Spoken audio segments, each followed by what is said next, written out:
ਸਾਹਿਬ JIO.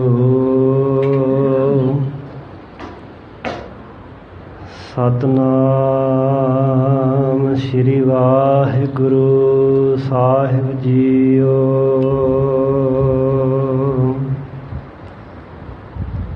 ਆਦ ਨਿਰੰਜਨ ਹੈ ਗੁਰੂ ਨਾਨਕ,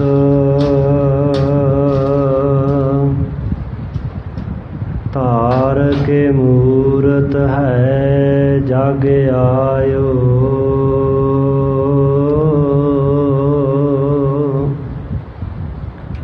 ਲੋਕ ਸੁਣਿਓ ਪਰ ਲੋਕ ਸੁਣਿਓ,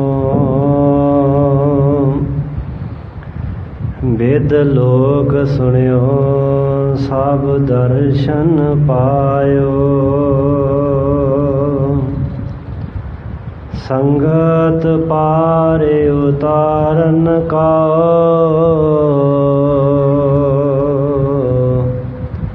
ਗੁਰੂ ਨਾਨਕ ਸਾਹਿਬ ਪੰਥ ਚਲਾਇਓ।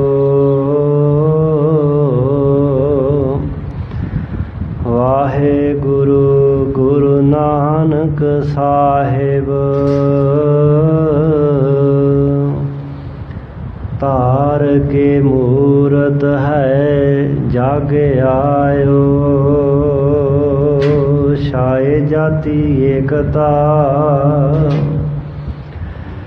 ਛਾਏ ਜਾਤੀ ਏਕਤਾ, ਅਨੇਕਤਾ ਬਿਲਾਏ ਜਾਤੀ। ਹੋਵਤੀ ਕੁਚੀਲਤਾ ਕਿਤਾਬਨ ਕੁਰਾਨ ਕੀ, पाप ही प्रपक जाते धर्म तसक जाते। बरन गरक जाते सहत विधान की। देवी देव द्योहरे संतोख सिंह दूर होते। रीत मिट जाती कथा वेदन पुराण की। श्री गुरु गोबिंद सिंह पावन परम सूर।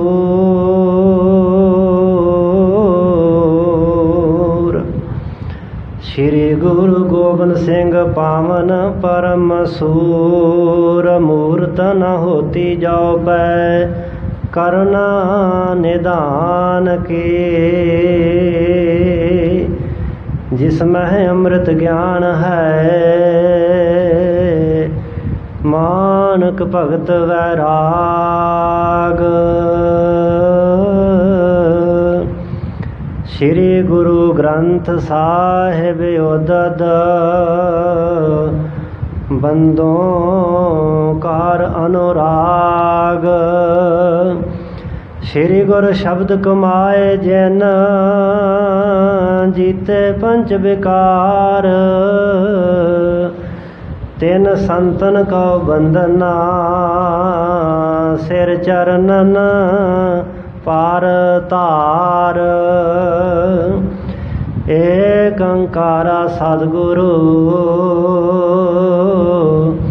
तेह प्रसाद सच होए। वाहिगुरु जी की फतेह है। बिघन विनाशन सोए। वाहिगुरु जी की फतेह है। बिघन विनाशन सोए।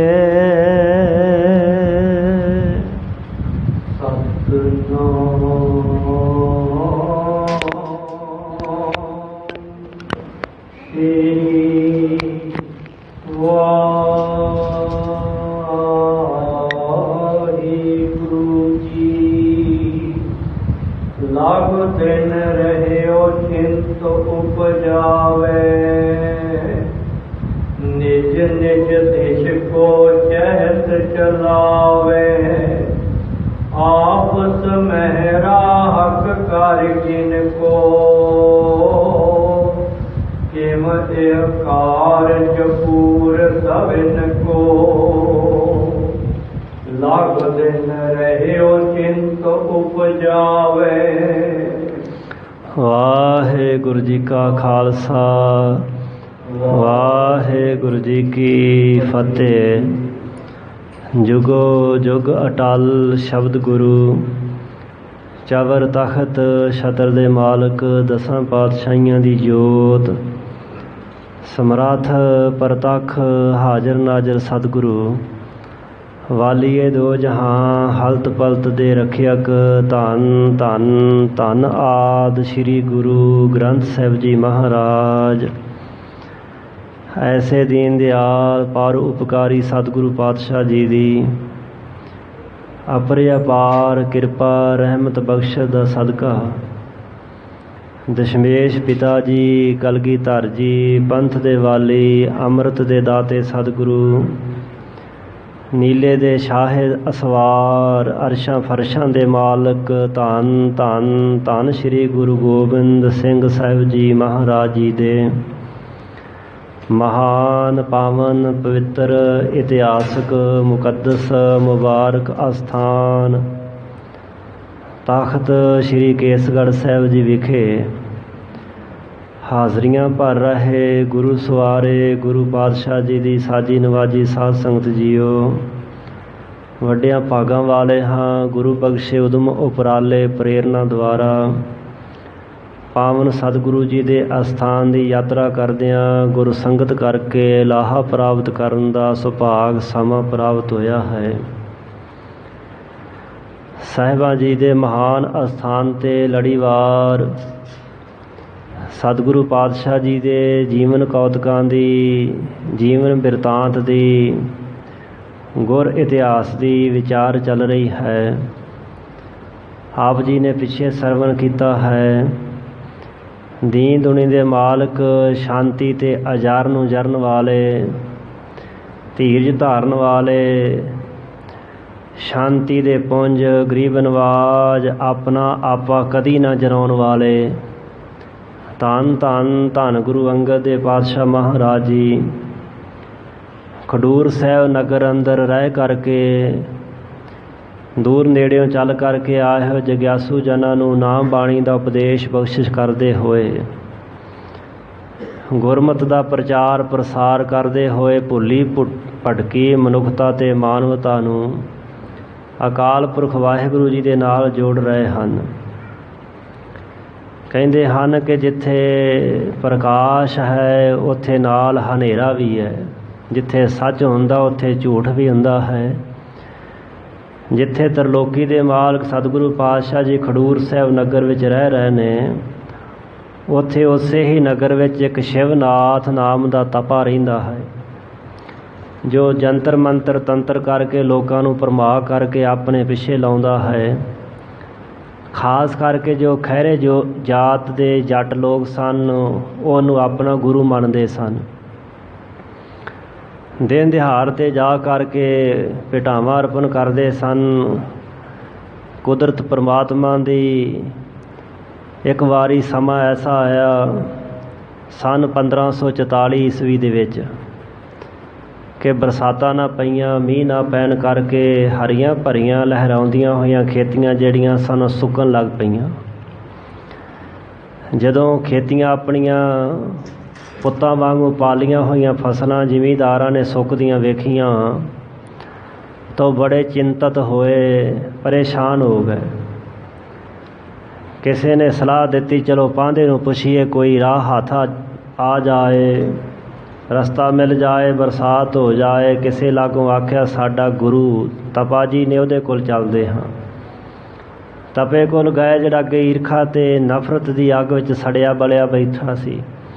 उन्हें समा वेख करके कि लोग जो मैं हुण कहांगा मन लैणगे। ईरखा दे विच आ करके उसने कह दिता कि इस नगर विच एक गृहस्थी गुरु रहिंदा है जो अपनी पूजा करवाउंदा है। लोग उसनूं मत्था टेकदे ने। ना वो गृहस्थी ना वो फकीरी वाला है। बस यही दोष है जिस करके बरसात नहीं हो रही वर्खा नहीं पै रही। ਉਹ ਲੋਕ ਜਿਨ੍ਹਾਂ ਨੇ ਕਦੀ ਸਤਿਗੁਰੂ ਪਾਤਸ਼ਾਹ ਜੀ ਦੀ ਸੰਗਤ ਨਹੀਂ ਸੀ ਕੀਤੀ, ਅਗਿਆਨੀ ਸਨ, ਬੇਸਮਝ ਸਨ, ਉਹਨਾਂ ਨੇ ਉਹਦੀ ਗੱਲ ਮੰਨ ਲਈ। ਇਕੱਠੇ ਹੋ ਕੇ ਸਤਿਗੁਰੂ ਪਾਤਸ਼ਾਹ ਦੇ ਕੋਲ ਆਏ। ਤਿਆਗ ਕਰਕੇ ਪਹਿਲਾਂ ਤਾਂ ਉਹਨਾਂ ਨੇ ਬੇਨਤੀ ਕੀਤੀ ਸੀ ਕਿ ਬਰਸਾਤ ਪਵਾਓ। ਸਾਹਿਬਾਂ ਦੇ ਨਾ ਕਰਤੇ। ਜੋ ਤਪੇ ਨੇ ਸਿਖਾਇਆ ਸੀ ਕਿ ਉਹਨਾਂ ਨੂੰ ਕਹੋ ਕਿ ਪਿੰਡ ਛੱਡ ਕੇ ਚਲੇ ਜਾਣ, ਉਹਨਾਂ ਨੂੰ ਪਿੰਡੋਂ ਕੱਢ ਦਿਓ। ਉਹਨਾਂ ਲੋਕਾਂ ਨੇ ਐਸਾ ਹੀ ਕੀਤਾ। ਸਤਿਗੁਰੂ ਸੱਚੇ ਪਾਤਸ਼ਾਹ ਮਹਾਰਾਜ ਜੀ ਅਜਰਨ ਜਰਨ ਵਾਲੇ ਧੀਜ ਧਾਰ ਕਰਕੇ ਗੁਰਸਿੱਖਾਂ ਦੇ ਕੋਲੋਂ ਪਲੰਘਾ ਚੁਕਾ ਕੇ ਖਾਨ ਰਜਾਦੇ ਵਾਲੇ ਥੇ 'ਤੇ ਜਾ ਪਹੁੰਚੇ। ਸਾਹਿਬਾਂ ਦੇ ਮੁਬਾਰਕ ਚਰਨ ਪਏ, ਜੰਗਲ ਵਿੱਚ ਮੰਗਲ ਲੱਗ ਆਏ। ਰੱਬੀ ਬਾਣੀ ਦਾ ਕੀਰਤਨ ਹੋਣ ਲੱਗਾ, ਗੁਰੂ ਕੇ ਸਿੱਖ ਸਰਵਣ ਕਰ ਰਹੇ ਹਨ। ਦੂਜੇ ਪਾਸੇ ਕਈ ਦਿਨਾਂ ਬਾਅਦ ਸਾਹਿਬ ਸ਼੍ਰੀ ਬਾਬਾ ਅਮਰਦਾਸ ਸਾਹਿਬ ਜੀ ਜਦੋਂ ਗੋਂਦਵਾਲ ਸਾਹਿਬ ਦੀ ਧਰਤੀ ਤੋਂ ਵਾਪਸ ਪਰਤੇ, ਉਹਨਾਂ ਵੇਖਿਆ ਕਿ ਸਤਿਗੁਰੂ ਪਾਤਸ਼ਾਹ ਜੀ ਦਾ ਸਥਾਨ ਧਰਮਸ਼ਾਲਾ ਘਰ ਸੁਨਸਾਨ ਪਿਆ ਹੈ, ਕੋਈ ਸਿੱਖ ਨਜ਼ਰ ਨਹੀਂ ਆ ਰਿਹਾ। ਆਸੇ ਪਾਸਿਓਂ ਪਤਾ ਕੀਤਾ, ਦੱਸਣ ਵਾਲੇ ਦੱਸਿਆ ਕਿ ਤਪੇ ਨੇ ਈਰਖਾ ਕਰਕੇ ਸਤਿਗੁਰੂ ਪਾਤਸ਼ਾਹ ਜੀ ਨੂੰ ਪਿੰਡੋਂ ਕਢਵਾ ਦਿੱਤਾ ਹੈ। ਸਾਰੇ ਸਿੱਖ ਵੀ ਪਿੱਛੇ ਪਿੱਛੇ ਚਲੇ ਗਏ ਨੇ, ਪਰ ਮੀਂਹ ਅਜੇ ਤੱਕ ਨਹੀਂ ਪਿਆ। ਜੋ ਉਹਨੇ ਗੱਲ ਕਹੀ ਸੀ, ਸਾਹਿਬ ਸ਼੍ਰੀ ਬਾਬਾ ਅਮਰਦਾਸ ਸਾਹਿਬ ਜੀ ਪਿੰਡ ਦੀ ਪੰਚਾਇਤ ਜਿੱਥੇ ਚਿੰਤਤ ਬੈਠੀ ਸੀ, ਦੁਖੀ ਬੈਠੇ ਸਨ ਕਿ ਸਤਿਗੁਰੂ ਪਾਤਸ਼ਾਹ ਜੀ ਨੂੰ ਪਿੰਡੋਂ ਕੱਢ ਦਿੱਤਾ ਅਤੇ ਮੀਂਹ ਵੀ ਨਹੀਂ ਪਿਆ। ਉਹਨਾਂ ਦੇ ਪਾਸ ਜਾ ਪਹੁੰਚੇ, ਜਾ ਕੇ ਕਹਿਣ ਲੱਗੇ ਕਿ ਕੀ ਮੀਂਹ ਪਵਾ ਲਿਆ ਜੇ, ਬਰਸਾਤ ਹੋ ਗਈ ਹੈ, ਤੁਹਾਡੇ ਮਨ ਦੀ ਇੱਛਾ ਪੂਰੀ ਹੋ ਗਈ ਹੈ। ਤਾਂ ਦੁਖੀ ਮਨ ਨਾਲ ਕਹਿਣ ਲੱਗੇ, ਨਹੀਂ, ਅਸੀਂ ਜੋ ਨਹੀਂ ਸੀ ਕਰਮ ਕਰਨਾ ਚਾਹੀਦਾ ਉਹ ਵੀ ਕੀਤਾ, ਪਰ ਬਰਸਾਤ ਨਹੀਂ ਪਈ। ਸਤਿਗੁਰੂ ਪਾਤਸ਼ਾਹ ਜੀ ਨੂੰ ਵੀ ਪਿੰਡੋਂ ਕੱਢ ਦਿੱਤਾ ਹੈ। ਤਾਂ ਸਾਹਿਬ ਸ਼੍ਰੀ ਬਾਬਾ ਅਮਰਦਾਸ ਸਾਹਿਬ ਜੀ ਕਹਿਣ ਲੱਗੇ, ਮੇਰਾ ਗੁਰੂ ਸਮਰੱਥ ਹੈ, ਤੁਸਾਂ ਸਤਿਗੁਰਾਂ ਦੀ ਨਿਰਾਦਰੀ ਕੀਤੀ, ਗੁਨਾਹ ਕੀਤਾ, ਐਸਾ ਨਹੀਂ ਸੀ ਕਰਨਾ ਚਾਹੀਦਾ। ਬਰਸਾਤ ਦੀ ਕਿਹੜੀ ਗੱਲ ਹੈ, ਬਰਸਾਤ ਤਾਂ ਗੁਰੂ ਦੇ ਸਿੱਖ ਵੀ ਪਵਾ ਸਕਦੇ ਹਨ। ਉਹ ਕਹਿਣ ਲੱਗੇ, ਸਾਨੂੰ ਤਾਂ ਇਸ ਸਮੇਂ ਆਪਣੀਆਂ ਫਸਲਾਂ ਦੀ ਖੇਤੀਆਂ ਦੀ ਫਿਕਰ ਹੈ। ਜਿਹੜਾ ਵੀ ਸਾਨੂੰ ਬਰਸਾਤ ਪਵਾ ਕੇ ਦੇਵੇਗਾ, ਮੀਂਹ ਪਵਾ ਕੇ ਦੇਵੇਗਾ, ਉਹਦੀ ਅਸੀਂ ਹਰ ਗੱਲ ਮੰਨਾਂਗੇ ਜਿਹੜੀ ਨਾ ਵੀ ਮੰਨਣ ਯੋਗ ਹੋਈ। ਤਾਂ ਉਸ ਸਮੇਂ ਸਾਹਿਬ ਸ਼੍ਰੀ ਬਾਬਾ ਅਮਰਦਾਸ ਸਾਹਿਬ ਜੀ ਕਹਿਣ ਲੱਗੇ, ਭਾਈ ਜਾਓ, ਜਾ ਕੇ ਤਪੇ ਨੂੰ ਆਖੋ ਕਿ ਬਾਹਰ ਆਵੇ ਆਪਣੇ ਡੇਰੇ ਤੋਂ, ਸਾਡੇ ਖੇਤਾਂ 'ਚ ਆ ਕੇ ਚਰਨ ਪਾਵੇ, ਬਰਸਾਤ ਹੋਵੇਗੀ। ਸਾਹਿਬਾਂ ਨੇ ਬਚਨ ਕਰ ਦਿੱਤਾ। ਇਸ ਤੋਂ ਪਹਿਲਾਂ ਬਾਬਾ ਬੁੱਢਾ ਸਾਹਿਬ ਜੀ ਨੇ ਬਚਨ ਕਰ ਦਿੱਤਾ ਸੀ ਕਿ ਤਪਾ ਦੁਖੀ ਹੋ ਕਰਕੇ ਮਰੇਗਾ। ਮਹਾਰਾਜ ਜਿਹਨੇ ਆਪ ਜੀ ਦੇ ਨਾਲ ਅਕਾਰਨ ਹੀ ਵੈਰ ਸਹੇੜਿਆ ਹੈ, ਇਹ ਬਹੁਤ ਦੁੱਖ ਪਾ ਕਰਕੇ ਮਰੇਗਾ। ਇਹ ਬਾਬਾ ਬੁੱਢਾ ਸਾਹਿਬ ਜੀ ਦੇ ਬਚਨ ਹੋ ਗਏ ਸਨ ਅਤੇ ਉਹ ਖੇਡ ਸਾਰੀ ਬਣ ਗਈ। ਸਾਹਿਬ ਸ਼੍ਰੀ ਬਾਬਾ ਅਮਰਦਾਸ ਸਾਹਿਬ ਜੀ ਪਰਮ ਪਿਆਰੇ ਗੁਰਸਿੱਖ ਦੇ ਰਾਹੀਂ, ਜੋ ਇਤਿਹਾਸ ਦੇ ਅੰਦਰ ਪਹਿਲੀ ਘਟਨਾ ਹੈ ਕਿ ਜਿਹੜਾ ਗੁਰੂ ਦਾ ਸਿੱਖ ਹੈ ਨਾ, ਸਤਿਗੁਰੂ ਦੀ ਬੇਅਦਬੀ ਨਹੀਂ ਸਹਾਰ ਸਕਦਾ। ਭਾਵੇਂ ਉਹ ਤਲਵਾਰ ਦੇ ਵਾਰ ਨਾਲ ਉਸ ਦੁਸ਼ਮਣ ਦਾ ਸਿਰ ਲਾਵੇ ਜਿਹਨੇ ਗੁਰੂ ਦੀ ਬੇਅਦਬੀ ਕੀਤੀ ਹੈ, ਭਾਵੇਂ ਗੋਲੀ ਨਾਲ, ਭਾਵੇਂ ਆਤਮਿਕ ਸੱਤਿਆ ਦੇ ਦੁਆਰਾ ਉਹਨੂੰ ਇਸ ਲੋਕ ਤੋਂ ਪਰਲੋਕ ਨੂੰ ਤੋਰੇ, ਜਿਵੇਂ ਸਾਹਿਬ ਸ਼੍ਰੀ ਬਾਬਾ ਅਮਰਦਾਸ ਸਾਹਿਬ ਜੀ ਨੇ ਤੋਰਿਆ ਹੈ। ਇਤਿਹਾਸ ਇਸ ਗੱਲ ਦਾ ਗਵਾਹ ਹੈ ਕਿ ਜਿਵੇਂ ਸਾਹਿਬ ਸ਼੍ਰੀ ਧੰਨ ਬਾਬਾ ਅਮਰਦਾਸ ਸਾਹਿਬ ਜੀ ਨੇ ਆਪਣੇ ਸਤਿਗੁਰੂ ਦੀ ਬੇਅਦਬੀ ਨਹੀਂ ਸਹਾਰੀ, ਨਿਰਾਦਰੀ ਨਹੀਂ ਸਹਾਰੀ ਅਤੇ ਉਸ ਦੁਸ਼ਟ ਦੋਖੀ ਤਪੇ ਨੂੰ ਸਜ਼ਾ ਦਿੱਤੀ ਹੈ। ਸਾਹਿਬਾਂ ਦੇ ਇਸ ਮਹਾਨ ਕਾਰਨਾਮੇ ਤੋਂ ਪ੍ਰੇਰਨਾ ਲੈ ਕਰਕੇ ਅਨੇਕਾਂ ਗੁਰਸਿੱਖਾਂ ਨੇ ਫਿਰ ਸਤਿਗੁਰੂ ਪਾਤਸ਼ਾਹ ਮਹਾਰਾਜ ਜੀ ਦੀ ਬੇਅਦਬੀ ਕਰਨ ਵਾਲੇ ਪੰਥ ਦੋਖੀਆਂ ਨੂੰ ਫਿਰ ਨਰਕਾਂ ਦੇ ਰਾਹ ਪਾਇਆ ਹੈ। ਇਹ ਇਤਿਹਾਸਕ ਘਟਨਾ ਸਾਨੂੰ ਦੱਸਦੀ ਹੈ ਕਿ ਗੁਰ ਕੀ ਨਿੰਦਾ ਸੁਣੇ ਨਾ ਕਾਨ, ਭੇਟ ਕੀਜੈ ਸੰਗ ਕਿਰਪਾਨ। ਸਾਹਿਬ ਬਾਬਾ ਅਮਰਦਾਸ ਸਾਹਿਬ ਜੀ ਮਹਾਰਾਜ ਕਹਿਣ ਲੱਗੇ, ਗੁਰੂ ਦੇ ਸਿੱਖਾਂ ਵਿੱਚ ਵੀ ਇਹ ਸੱਤਿਆ ਹੈ। ਉਹਨਾਂ ਜ਼ਿਮੀਂਦਾਰਾਂ ਨੂੰ ਹੋਰ ਕੀ ਚਾਹੀਦਾ ਸੀ, ਉਹ ਸਾਹਿਬਾਂ ਦੇ ਆਖੇ ਲਾ ਕੇ ਗਏ, ਤਪਾ ਅੱਗੋਂ ਝਈਆਂ ਲੈ ਕੇ ਗੁੱਸੇ ਵਿੱਚ ਪਿਆ। ਉਹ ਫਿਰ ਵਾਪਸ ਆ ਗਏ, ਸਾਹਿਬਾਂ ਫਿਰ ਭੇਜਿਆ ਕਿ ਜਾਓ। ਫਿਰ ਗਏ, ਕਹਿਣ ਲੱਗੇ, ਸਾਡੇ 'ਤੇ ਤਰਸ ਕਰੋ, ਇੱਕ ਵਾਰੀ ਬਾਹਰ ਆ ਜਾਓ। ਬਾਹਰ ਆ ਗਿਆ ਅਤੇ ਜੋ ਸਾਹਿਬਾਂ ਕਿਹਾ ਸੀ ਕਿ ਜਦੋਂ ਡੇਰੇ ਤੋਂ ਬਾਹਰ ਆਏਗਾ ਬੱਦਲ ਹੋ ਜਾਣਗੇ, ਬੱਦਲਾਂ ਦੀ ਘਟਾ ਨਜ਼ਰੀ ਪਈ। ਜਦੋਂ ਹੀ ਖੇਤ ਵਿੱਚ ਜਾ ਕਰਕੇ ਪਹੁੰਚਾ ਹੈ ਤਾਂ ਉਸ ਸਮੇਂ ਫਿਰ ਬਰਖਤ ਬੂੰਦੇ ਲੱਗੀ, ਫੁਹਾਰ ਬੂੰਦਾਂ ਦੀ, ਕਣੀਆਂ ਦੀ ਫੁਹਾਰ ਪੈਣ ਲੱਗ ਪਈ। ਜਿਵੇਂ ਫਿਰ ਉਸ ਤਪੇ ਦੇ ਨਾਲ ਹੋਈ ਬੀਤੀ ਹੈ ਕਿ ਜਿਵੇਂ ਲੋਕਾਂ ਵਿੱਚ ਆਪੋ ਧਾਪੀ ਪੈ ਗਈ। ਜੇ ਪਾਵਨ ਬਾਣੀ ਦਾ ਬਚਨ ਹੈ, ਲੋਕਾਂ ਆਪੋ ਆਪਣੀ ਤੇ ਮੈਂ ਆਪਣੀ ਪਈ। ਹਰ ਬੰਦੇ ਨੂੰ ਆਪਣਾ ਫਿਕਰ ਸੀ। ਜਿਵੇਂ ਖੁੱਚੀ ਦਾ, ਧੂਈ ਦਾ, ਘਸੀਟੀ ਦਾ, ਉਹ ਤਪਾ ਇਸ ਲੋਕ ਤੋਂ ਪਰਲੋਕ ਦੇ ਰਾਹ ਪੈ ਗਿਆ। ਉਸ ਇਤਿਹਾਸਕ ਵਾਕੇ ਨੂੰ ਜੋ ਬਿਕਰਮੀ ਸੰਮਤ 1601 ਸਨ 1544 ਦਾ ਇਹ ਇਤਿਹਾਸਕ ਵਾਕਿਆ ਹੈ, ਜੋ ਭਾਈ ਸਾਹਿਬ ਜੀ ਇੱਥੇ ਸਾਨੂੰ ਸੁਣਾ ਰਹੇ ਨੇ। ਸ਼ਰਧਾ ਪ੍ਰੇਮ ਭਾਵਨਾ ਦੇ ਸਹਿਤ ਸਰਵਨ ਕਰੀਏ ਜੀ। ਲਗ ਦਿਨ ਰਹਿਓ ਚਿੰਤ ਉਪਜਾਵੇ, ਨਿਜ ਨਿਜ ਦਿਸ਼ ਕੋ ਚਹਿਤ ਚਲਾਵੇ। ਭਾਈ ਸਾਹਿਬ ਜੀ ਦੱਸ ਰਹੇ ਨੇ ਕਿ ਉਸ ਸਮੇਂ ਸ਼ਾਮਾਂ ਦਾ ਵਕਤ ਸੀ, ਜਦੋਂ ਤਪੇ ਨੂੰ ਜਾ ਕਰਕੇ ਉਹਨਾਂ ਖਹਿਰੇ ਜੱਟਾਂ ਨੇ ਬਾਹਰ ਕੱਢਿਆ ਸੀ ਉਹਦੇ ਪੜਾਅ ਦੇ ਡੇਰੇ ਤੋਂ। ਤੇ ਜਦੋਂ ਖੇਤਾਂ ਵਿੱਚ ਜਾ ਕਰਕੇ ਪਹੁੰਚੇ ਉਦੋਂ ਲੱਗ ਦਿਨ ਰਹਿਓ। ਦਿਨ ਜਿਹੜਾ ਸੀ ਲੱਗ ਤੋਂ ਪਾਬੰਦਾ ਥੋੜਾ ਹੀ ਦਿਨ ਬਾਕੀ ਰਹਿ ਗਿਆ ਸੀ ਤੇ ਲੋਕਾਂ ਦੇ ਮਨ ਵਿੱਚ ਚਿੰਤਾ ਪੈਦਾ ਹੋ ਗਈ, ਫਿਕਰ ਪੈਦਾ ਹੋ ਗਿਆ। ਸਾਹਿਬਾਂ ਨੇ ਕਿਹਾ ਸੀ ਕਿ ਸੂਰਜ ਛਿਪਣ ਤੋਂ ਪਹਿਲਾਂ ਹੀ ਬਰਸਾਤ ਹੋਵੇਗੀ, ਭਾਈ ਇਹ ਯਤਨ ਪਹਿਲਾਂ ਕਰ ਲਓ। ਹੁਣ ਸਾਰੇ ਕੀ ਕਰਨ ਲੱਗੇ? ਨਿਜ ਨਿਜ ਦਿਸ਼ ਕੋ ਚਹਿਤ ਚਲਾਵੇ। ਸਾਰੇ ਇਹ ਯਤਨ ਕਰਨ ਲੱਗੇ ਨੇ ਕਿ ਕੋਈ ਕਹਿੰਦਾ ਮੇਰੇ ਖੇਤ 'ਚ ਪਹਿਲਾਂ ਪਹੁੰਚ ਜਾਵੇ, ਕੋਈ ਕਹਿੰਦਾ ਮੇਰੇ 'ਚ ਪਹੁੰਚ ਜਾਵੇ। ਇਸ ਤਰ੍ਹਾਂ ਫਿਰ ਖਿੱਚਾ ਧੋਈ ਜਿਹੜੀ ਸੀ ਉਹ ਸ਼ੁਰੂ ਹੋ ਗਈ। ਆਪਸ ਮਹਿ ਰਾਖ ਕਰ ਕਿਨ ਕੇ ਕਿਮਤ ਕਾਰਜ ਪੂਰ ਸਭਨ ਕੋ। ਆਪਸ ਦੇ ਵਿੱਚ ਜਿੰਨੇ ਰਾਖ ਕਿਸਾਨ ਸਨ ਗਿਣਤੀ ਕਰਨ ਲੱਗ ਪਏ ਕਿ ਮੇਰੀ ਕਿੰਨੇ ਕਿੱਲੇ ਕਣਕ ਜਿਹੜੀ ਸੁੱਕ ਰਹੀ ਹੈ। ਕੋਈ ਕਹਿੰਦਾ ਮੇਰੀ ਇੰਨੇ ਕਿੱਲੇ ਹੈ, ਕੋਈ ਕਹਿੰਦਾ ਮੇਰੀ ਇੰਨੇ ਕਿੱਲੇ ਹੈ। ਤੇ ਉਹਨਾਂ ਕਿੱਲਿਆਂ ਦੇ ਵਿੱਚ ਭੱਜ ਕੇ ਛੇਤੀ ਨਾਲ ਪੈਰ ਪਏ ਨੇ, ਕੋਈ ਸੌਖੀ ਗੱਲ ਨਹੀਂ ਸੀ। ਇਸ ਤਰ੍ਹਾਂ ਹੁਣ ਗਿਣਤੀਆਂ ਮਿਹਨਤੀਆਂ ਸ਼ੁਰੂ ਹੋ ਗਈਆਂ। ਆਪਣੀ ਫਸਲ ਜਿਹੜੀ ਸੀ ਜਿੰਨੇ ਕਿੱਲਿਆਂ ਦੇ ਹਿਸਾਬ ਦੇ ਨਾਲ ਸੀ ਉਹ ਗਿਣ ਲੱਗ ਪਏ ਕਿ ਕਾਰਜ ਜਿਹੜਾ ਹੈ ਕਿਵੇਂ ਸਰੇਗਾ, ਕਿਵੇਂ ਸਾਰਿਆਂ ਦਾ ਪੂਰਾ ਹੋਵੇਗਾ। ਦਿਨ ਤਾਂ ਥੋੜਾ ਬਚਿਆ ਹੈ। ਕਿਦਾਰ ਦਿਸ਼ ਐਂਚਨ ਲਾਗੇ, ਜਿਤਕ ਪਰਸ ਪਰ ਰਿਸ ਉਰ ਜਾਗੇ। ਹੁਣ ਫਿਰ ਆਪੋ ਧਾਪੀ ਸ਼ੁਰੂ ਹੋ ਗਈ। ਨਿੱਜ ਹੁੰਦਾ ਆਪਣੇ ਕਿਦਾਰ ਖੇਤ ਵੱਲੇ ਸਾਰੇ ਫਿਰ ਖਿੱਚਣ ਲੱਗ ਪਏ ਉਸ ਤਪੇ ਨੂੰ।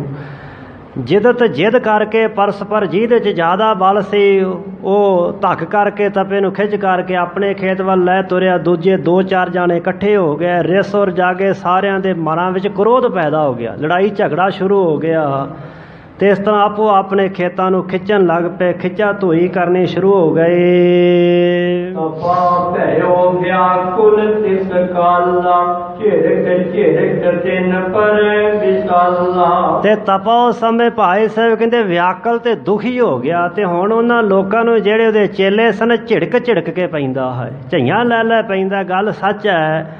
ਨਕਲੀ ਤੇ ਦੰਭੀ ਪਖੰਡੀਆਂ ਨੂੰ ਨਕਲੀ ਚੇਲੇ ਹੀ ਪਾਲਦੇ ਤੇ ਨਕਲੀ ਚੇਲੇ ਫਿਰ ਉਹਨਾਂ ਨੂੰ ਮਾਰਦੇ ਨੇ। ਜੇਕਰ ਅੱਜ ਸਿਰਸੇ ਵਾਲਾ ਜੇਲ੍ਹ ਵਿੱਚ ਹੈ ਉਹਦੇ ਉਹ ਚੇਲੇ ਹੀ ਸਨ ਕਿਸੇ ਸਮੇਂ। ਆਸਾਰਾਮ ਵੀ ਜੇਕਰ ਜੇਲ੍ਹ ਵਿੱਚ ਤੇ ਉਹ ਵੀ ਉਹਦੇ ਚੇਲੇ ਸਨ, ਜਿਨ੍ਹਾਂ ਨੇ ਮੁੜ ਕੇ ਹੁਣ ਬਾਅਦ ਵਿੱਚ ਕੇਸ ਕੀਤੇ। ਨਕਲੀ ਚੇਲਿਆਂ ਨੇ ਫਿਰ ਨਕਲੀ ਗੁਰੂ ਨੂੰ ਫਸਾਇਆ, ਕਿਉਂਕਿ ਗੁਰੂ ਨਕਲੀ ਸੀ, ਨਾ ਉਹ ਆਪਣਾ ਭਲਾ ਕਰ ਸਕਿਆ ਤੇ ਨਾ ਕਿਸੇ ਦਾ। ਇਹ ਨਕਲੀ ਗੁਰੂ ਬਣਿਆ ਬੈਠਾ ਸੀ ਤੇ ਨਕਲੀ ਗੁਰੂ ਨੂੰ ਨਕਲੀ ਚੇਲੇ ਹੀ ਮਾਰਨਗੇ। ਭਾਈ ਸਾਹਿਬ ਜੀ ਦੱਸ ਰਹੇ ਨੇ ਕਿ ਉਹ ਵਿਆਕਲ ਹੋ ਗਿਆ ਤੇ ਉਹਨੂੰ ਝਿੜਕ ਕਰਕੇ ਅੱਗੋਂ ਪੈਂਦਾ ਹੈ, ਸਾਰਿਆਂ ਨੂੰ ਝਈਆਂ ਲੈਂਦਾ ਹੈ, ਦਬਕੇ ਮਾਰਦਾ ਹੈ, ਆਪਣਾ ਬਚਾਅ ਕਰਨਾ ਚਾਹੁੰਦਾ ਹੈ।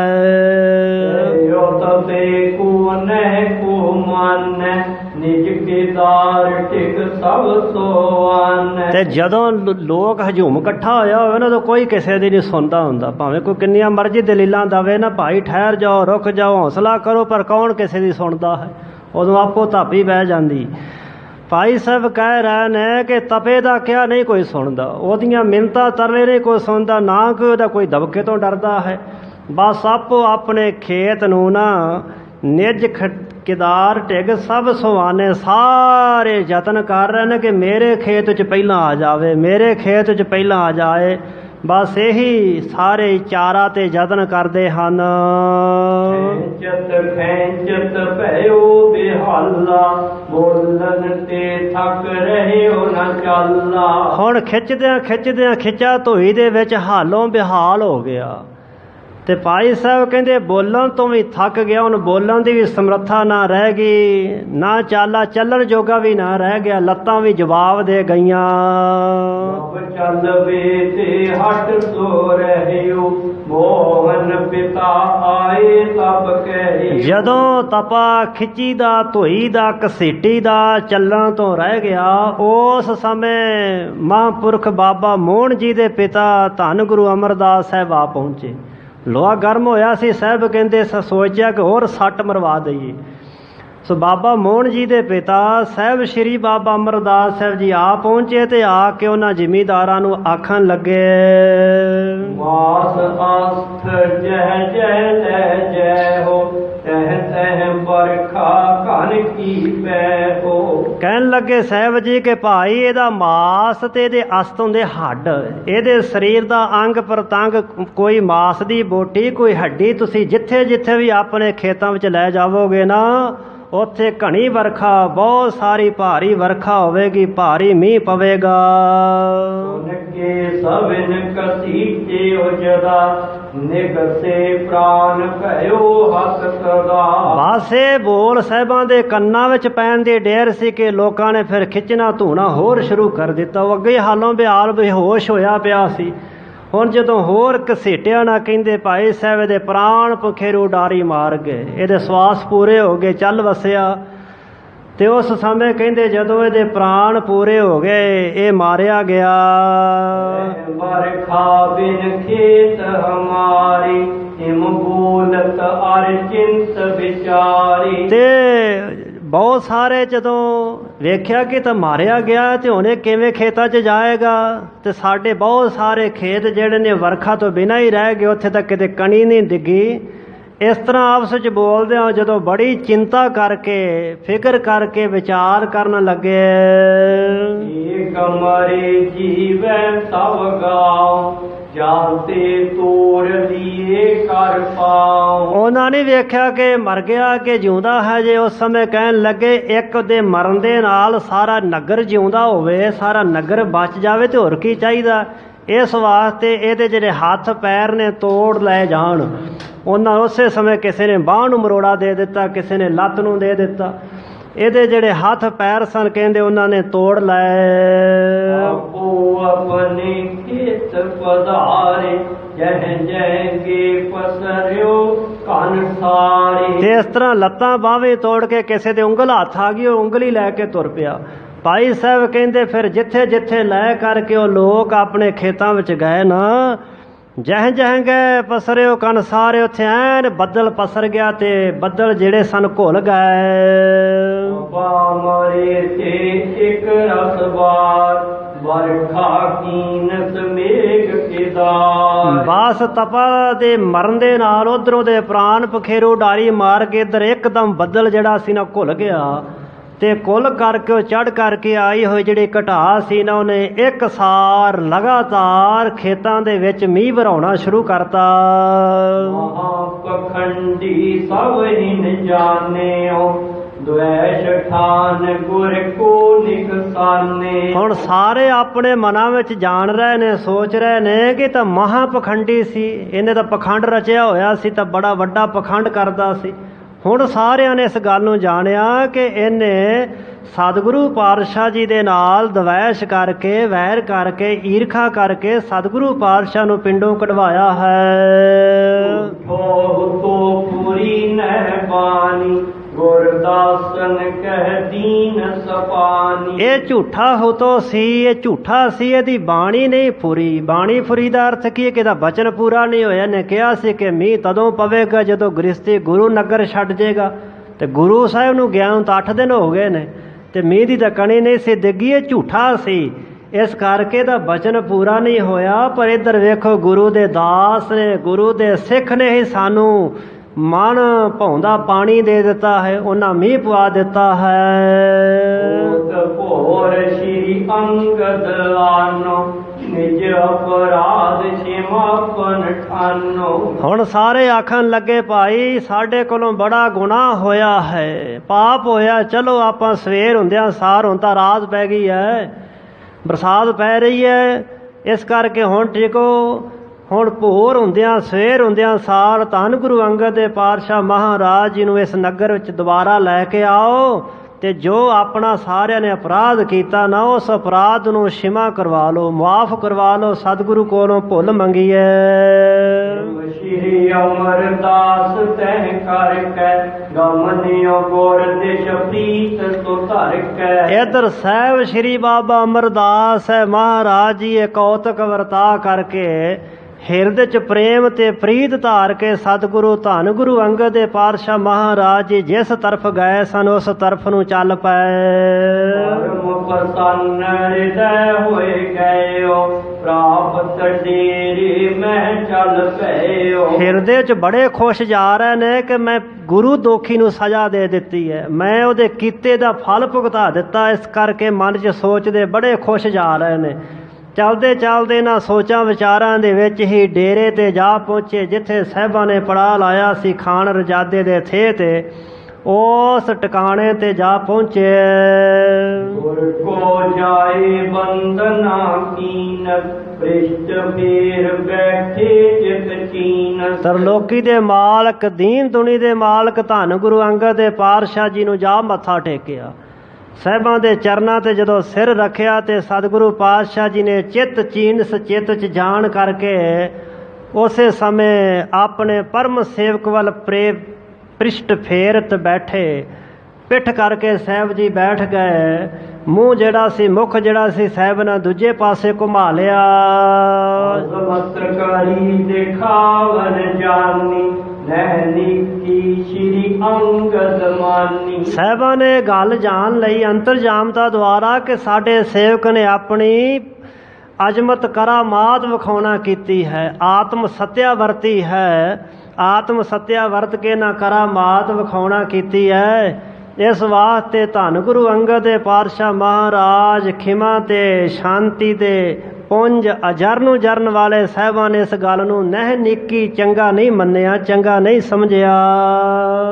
ਸ਼ਾਹ ਅਜ਼ਰ ਜਰਨ ਕੀ ਦੇਨ ਸਿੱਖ ਔਰ ਸਮਤਾ ਨਿਜ ਕਰ ਦੇਨ। ਆਪਣੇ ਪਰਮ ਸੇਵਕ ਸਾਹਿਬ ਸ਼੍ਰੀ ਬਾਬਾ ਅਮਰਦਾਸ ਸਾਹਿਬ ਜੀ ਨੂੰ ਅਜਰ ਨੂੰ ਜਰਨ ਦੀ ਸਿੱਖਿਆ ਹੁੰਦੀ, ਸਿੱਖਿਆ ਤੇ ਉਪਦੇਸ਼ ਦੇਣ ਵਾਸਤੇ ਆਪਣੇ ਸੇਵਕ ਨੂੰ ਆਪਣੇ ਔਰ ਆਪਣੇ ਹਿਰਦੇ ਦੇ ਬਰਾਬਰ ਆਪਣੀ ਅਵਸਥਾ ਦੇ ਬਰਾਬਰ ਕਰਨ ਲੈਣ ਵਾਸਤੇ ਉਪਦੇਸ਼ ਦੇਣ ਦੇ ਲਈ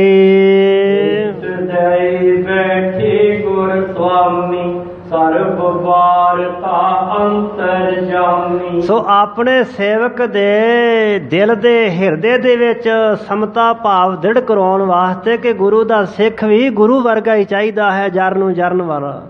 ਤਾਂ ਇਹ ਮਹਾਂਪੁਰਖਾਂ ਕਿਹਾ ਬਾਬਾ ਕਬੀਰ ਸਾਹਿਬ ਜੀ ਨੇ ਕਿ ਜਿਹੜਾ ਵਾਹਿਗੁਰੂ ਜੀ ਦਾ ਸੇਵਕ ਹੈ ਵਾਹਿਗੁਰੂ ਵਰਗਾ ਹੀ ਚਾਹੀਦਾ। ਹਰ ਜਨ ਐਸਾ ਚਾਹੀਏ ਜੈਸਾ ਹਰ ਹੀ ਹੋਏ, ਹਰ ਕਾ ਸੇਵਕ ਸੋ ਹਰ ਜਿਹਾ। ਵਾਹਿਗੁਰੂ ਵਰਗਾ ਚਾਹੀਦਾ ਹੈ, ਧੀਰਜ ਧਾਰੀ ਹੌਸਲੇ ਵਾਲਾ, ਦ੍ਰਿੜ ਇਰਾਦੇ ਵਾਲਾ। ਸੋ ਸਾਹਿਬ ਸ਼੍ਰੀ ਬਾਬਾ ਅਮਰਦਾਸ ਸਾਹਿਬ ਜੀ ਨੂੰ ਉੱਚਾ ਚੁੱਕਣ ਵਾਸਤੇ, ਹੋਰ ਆਤਮਿਕ ਬੁਲੰਦੀਆਂ ਤੇ ਪਹੁੰਚਾਉਣ ਵਾਸਤੇ ਦੂਜੀ ਵਾਰੀ ਪ੍ਰਿਸ਼ਟ ਦੈ ਬੈਠੇ ਗੁਰ ਸੁਆਮੀ ਮਾਲਕ ਸਤਿਗੁਰੂ ਪਾਤਸ਼ਾਹ ਮਹਾਰਾਜ ਜੀ ਪਿੱਠ ਕਰਕੇ ਬੈਠੇ ਨੇ। ਸਾਰੀ ਵਾਰਤਾਲਾਪ ਸਾਹਿਬਾਂ ਜਾਣੀ ਹੈ। ਸ਼੍ਰੀ ਅਮਰ ਦੁਤੀਏ ਦਿਸ਼ ਗਇਓ ਨਮਰ ਬੰਦ ਕਰ ਇਸ ਥਿਤ ਭਇਓ। ਜਦੋਂ ਸਾਹਿਬਾਂ ਨੇ ਪਿੱਠ ਕਰ ਲਈ, ਸਾਹਿਬ ਸ਼੍ਰੀ ਬਾਬਾ ਅਮਰਦਾਸ ਸਾਹਿਬ ਜੀ ਛੇਤੀ ਨਾਲ ਦੂਜੇ ਪਾਸੇ ਚਲੇ ਗਏ, ਮੁੱਖ ਵਾਲੇ ਪਾਸੇ ਹੋ ਕੇ ਤੇ ਫਿਰ ਹੱਥ ਜੋੜ ਕੇ ਸਾਹਿਬਾਂ ਨੂੰ ਨਿਮਰਤਾ ਦੇ ਨਾਲ ਮੱਥਾ ਟੇਕਿਆ। ਜਾ ਕਰ ਸਨਿਤਰ ਨਿਵਾਏ ਚਿਤ ਮਹਿ ਦੁਚਿਤ ਕਾਏ ਉਪਜਾਏ। ਹੁਣ ਸਾਹਿਬਾਂ ਨੂੰ ਵੀ ਕੁਛ ਕੁ ਸਮਝ ਪੈ ਗਈ ਕਿ ਕੁਛ ਨਾ ਕੁਛ ਕਾਰਨ ਜ਼ਰੂਰ ਹੈ। ਸਾਹਿਬ ਸ਼੍ਰੀ ਬਾਬਾ ਅਮਰਦਾਸ ਸਾਹਿਬ ਜੀ ਨੇ ਲੱਜਾ ਕਰਦਿਆਂ ਹੋਇਆਂ, ਉੱਤਮ ਲੱਜਾ ਕਰਦਿਆਂ ਹੋਇਆਂ ਨੇਤਰ ਜਿਹੜੇ ਸਨ ਨੀਵੇਂ ਕਰ ਲਏ। ਨੇਤਰਾਂ ਦੇ 'ਚ ਲੱਜਾ ਭਰ ਗਈ, ਚਿੱਤ ਦੇ 'ਚ ਦੁਚਤਾਈ ਹੈ, ਚਿੰਤਾ ਪੈਦਾ ਹੋ ਗਈ ਕਿ ਕੀ ਕਾਰਨ ਹੋ ਗਿਆ ਹੈ। ਗੁਰੂ ਸਾਹਿਬ ਮਹਾਰਾਜ ਜੀ ਮੁੱਖ ਨਹੀਂ ਕਰ ਰਹੇ। ਉਸ ਸਮੇਂ ਮਨ ਦੇ ਵਿੱਚ ਕੁਛ ਚਿੰਤਾ ਪੈਦਾ ਹੋ ਗਈ। ਦਿਸ਼ਾ ਪੁਨ ਆਨਨ ਫੇਰਿਓ अपन दास को नाहिन हीरियो। ਜਦੋਂ ਸਾਹਿਬ ਬਾਬਾ ਅਮਰਦਾਸ ਸਾਹਿਬ ਜੀ ਛੇਤੀ ਨਾਲ ਦੂਜੇ ਪਾਸੇ ਹੋਏ ਤਾਂ ਧੰਨ ਗੁਰੂ ਅੰਗਦ ਦੇਵ ਪਾਤਸ਼ਾਹ ਨੇ ਤੀਸਰੇ ਪਾਸੇ ਨੂੰ, ਤੀਸਰੀ ਦਿਸ਼ਾ ਵਾਲੇ ਪਾਸੇ ਮੁਖ ਕਰ ਲਿਆ। ਜਦੋਂ ਤੀਸਰੇ ਪਾਸੇ ਮੁਖ ਕੇ ਕਰ ਲਿਆ ਹੈ, ਆਪਣੇ ਦਾਸ ਕੋ ਨਹਿ ਨਹਾਰਿਓ, ਸਾਹਿਬਾਂ ਨੇ ਆਪਣੇ ਦਾਸ ਪਰਮ ਸੇਵਕ ਵੱਲ ਨਿਗਾਹ ਭਰ ਕੇ ਵੀ ਨਹੀਂ ਵੇਖਿਆ ਕਿ ਸਾਡਾ ਸੇਵਕ ਸਾਡੇ ਸਾਹਮਣੇ ਖਲੋਤਾ ਹੈ, ਅੰਤਰਜਾਮੀ ਸਭ ਕੁਝ ਜਾਣ ਰਹੇ ਨੇ, ਪਰ ਨਿਗਾਹ ਕਰਕੇ ਆਪਣੇ ਸੇਵਕ ਵੱਲ ਨਹੀਂ ਤੱਕਿਆ। ਭਗਤ ਜਨਾਵਨ ਕੀਏ ਅਪਰਾਧੂ, ਨਹੀਂ ਕਰਮ ਕੀਨਸ ਇਹ ਸਾਧੂ। ਤੇ ਸਾਹਿਬ ਮਨ ਵਿੱਚ ਜਾਣ ਰਹੇ ਨੇ ਕਿ ਇਹਨਾਂ ਨੇ ਸ਼ਕਤੀ ਜਨਾਉਣਾ ਕੀਤੀ, ਆਪਣਾ ਆਪਾ ਜਨਾਇਆ, ਆਤਮਿਕ ਸੱਤਿਆ ਜਨਾਈ ਹੈ। ਕੀ ਅਪਰਾਧ ਵੀ ਅਪਰਾਧ ਹੈ। ਗੁਰੂ ਸਾਹਿਬ ਨੇ ਇਸ ਨੂੰ ਵੀ ਅਪਰਾਧ ਸਮਝਿਆ ਕਿ ਆਤਮ ਸੱਤਿਆ ਜਿਹੜੀ ਹੈ ਇਹ ਨਹੀਂ ਜਨਾਉਣੀ, ਵਾਹਿਗੁਰੂ ਜੀ ਦੀਆਂ ਦਾਤਾਂ ਨੂੰ ਛੁਪਾ ਕਰਕੇ ਰੱਖਣਾ। ਨਹੀਂ ਕਰਮ ਕੀਨ ਸੇ ਸਾਧੂ, ਇਹ ਸਾਧੂਆਂ ਦਾ ਕਰਮ ਨਹੀਂ ਹੈ। ਇਹ ਤਾਂ ਆਮ ਲੋਕ ਜਿਵੇਂ ਲੜਾਈ ਝਗੜਾ ਕਰਦੇ, ਕਿਸੇ ਸਰੀਰ 'ਚ ਬਲ ਜ਼ਿਆਦਾ ਤੇ ਤਕੜੇ ਨੂੰ ਮਾਰਦਾ ਕੁੱਟਦਾ ਹੈ, ਇਸੇ ਤਰ੍ਹਾਂ ਹੀ ਜਿਹਦੇ ਕੋਲ ਆਤਮ ਸੱਤਿਆ ਹੈ ਤੇ ਫਿਰ ਉਹ ਆਪਣੇ ਵਿਰੋਧੀ ਨੂੰ ਉਸ ਦੇ ਦੁਆਰਾ ਚਿੱਤ ਕਰ ਦਵੇ, ਇਹ ਸਾਧੂਆਂ ਦਾ ਕਰਮ ਨਹੀਂ ਹੈ। ਧੰਨ ਗੁਰੂ ਅੰਗਦ ਦੇਵ ਪਾਤਸ਼ਾਹ ਮਹਾਰਾਜ ਜੀ ਨੇ ਜਾਣਿਆ ਕਿ ਸਾਧੂਆਂ ਦਾ, ਇਹ ਮਹਾਂਪੁਰਖਾਂ ਦਾ ਕੰਮ ਨਹੀਂ ਹੈ। ਇਹ ਦੀਨ ਮਨ ਮੋਹਿਨ ਤਾਤ, ਪੁਨ ਸਨਮੁਖ ਹੋਇਓ ਪਛਤਾਤ। ਬਾਬਾ ਮੋਹਨ ਜੀ ਦੇ ਤਾਤ ਪਿਤਾ ਜੀ ਬੜੇ ਦੀਨ ਹੋ ਗਏ, ਬੜੇ ਲਾਚਾਰ ਹੋਏ, ਮਨ ਨਿਮਰਤਾ ਦੇ ਨਾਲ ਭਰ ਗਿਆ। ਫਿਰ ਤੀਸਰੇ ਪਾਸੇ ਛੇਤੀ ਦੇ ਨਾਲ ਹੋ ਕਰਕੇ ਪਛਤਾਵੇ ਭਰੇ ਮਨ ਦੇ ਨਾਲ ਜਦੋਂ ਤੀਸਰੀ ਤਰਫ ਸਾਹਿਬ ਜੀ ਹੋਏ।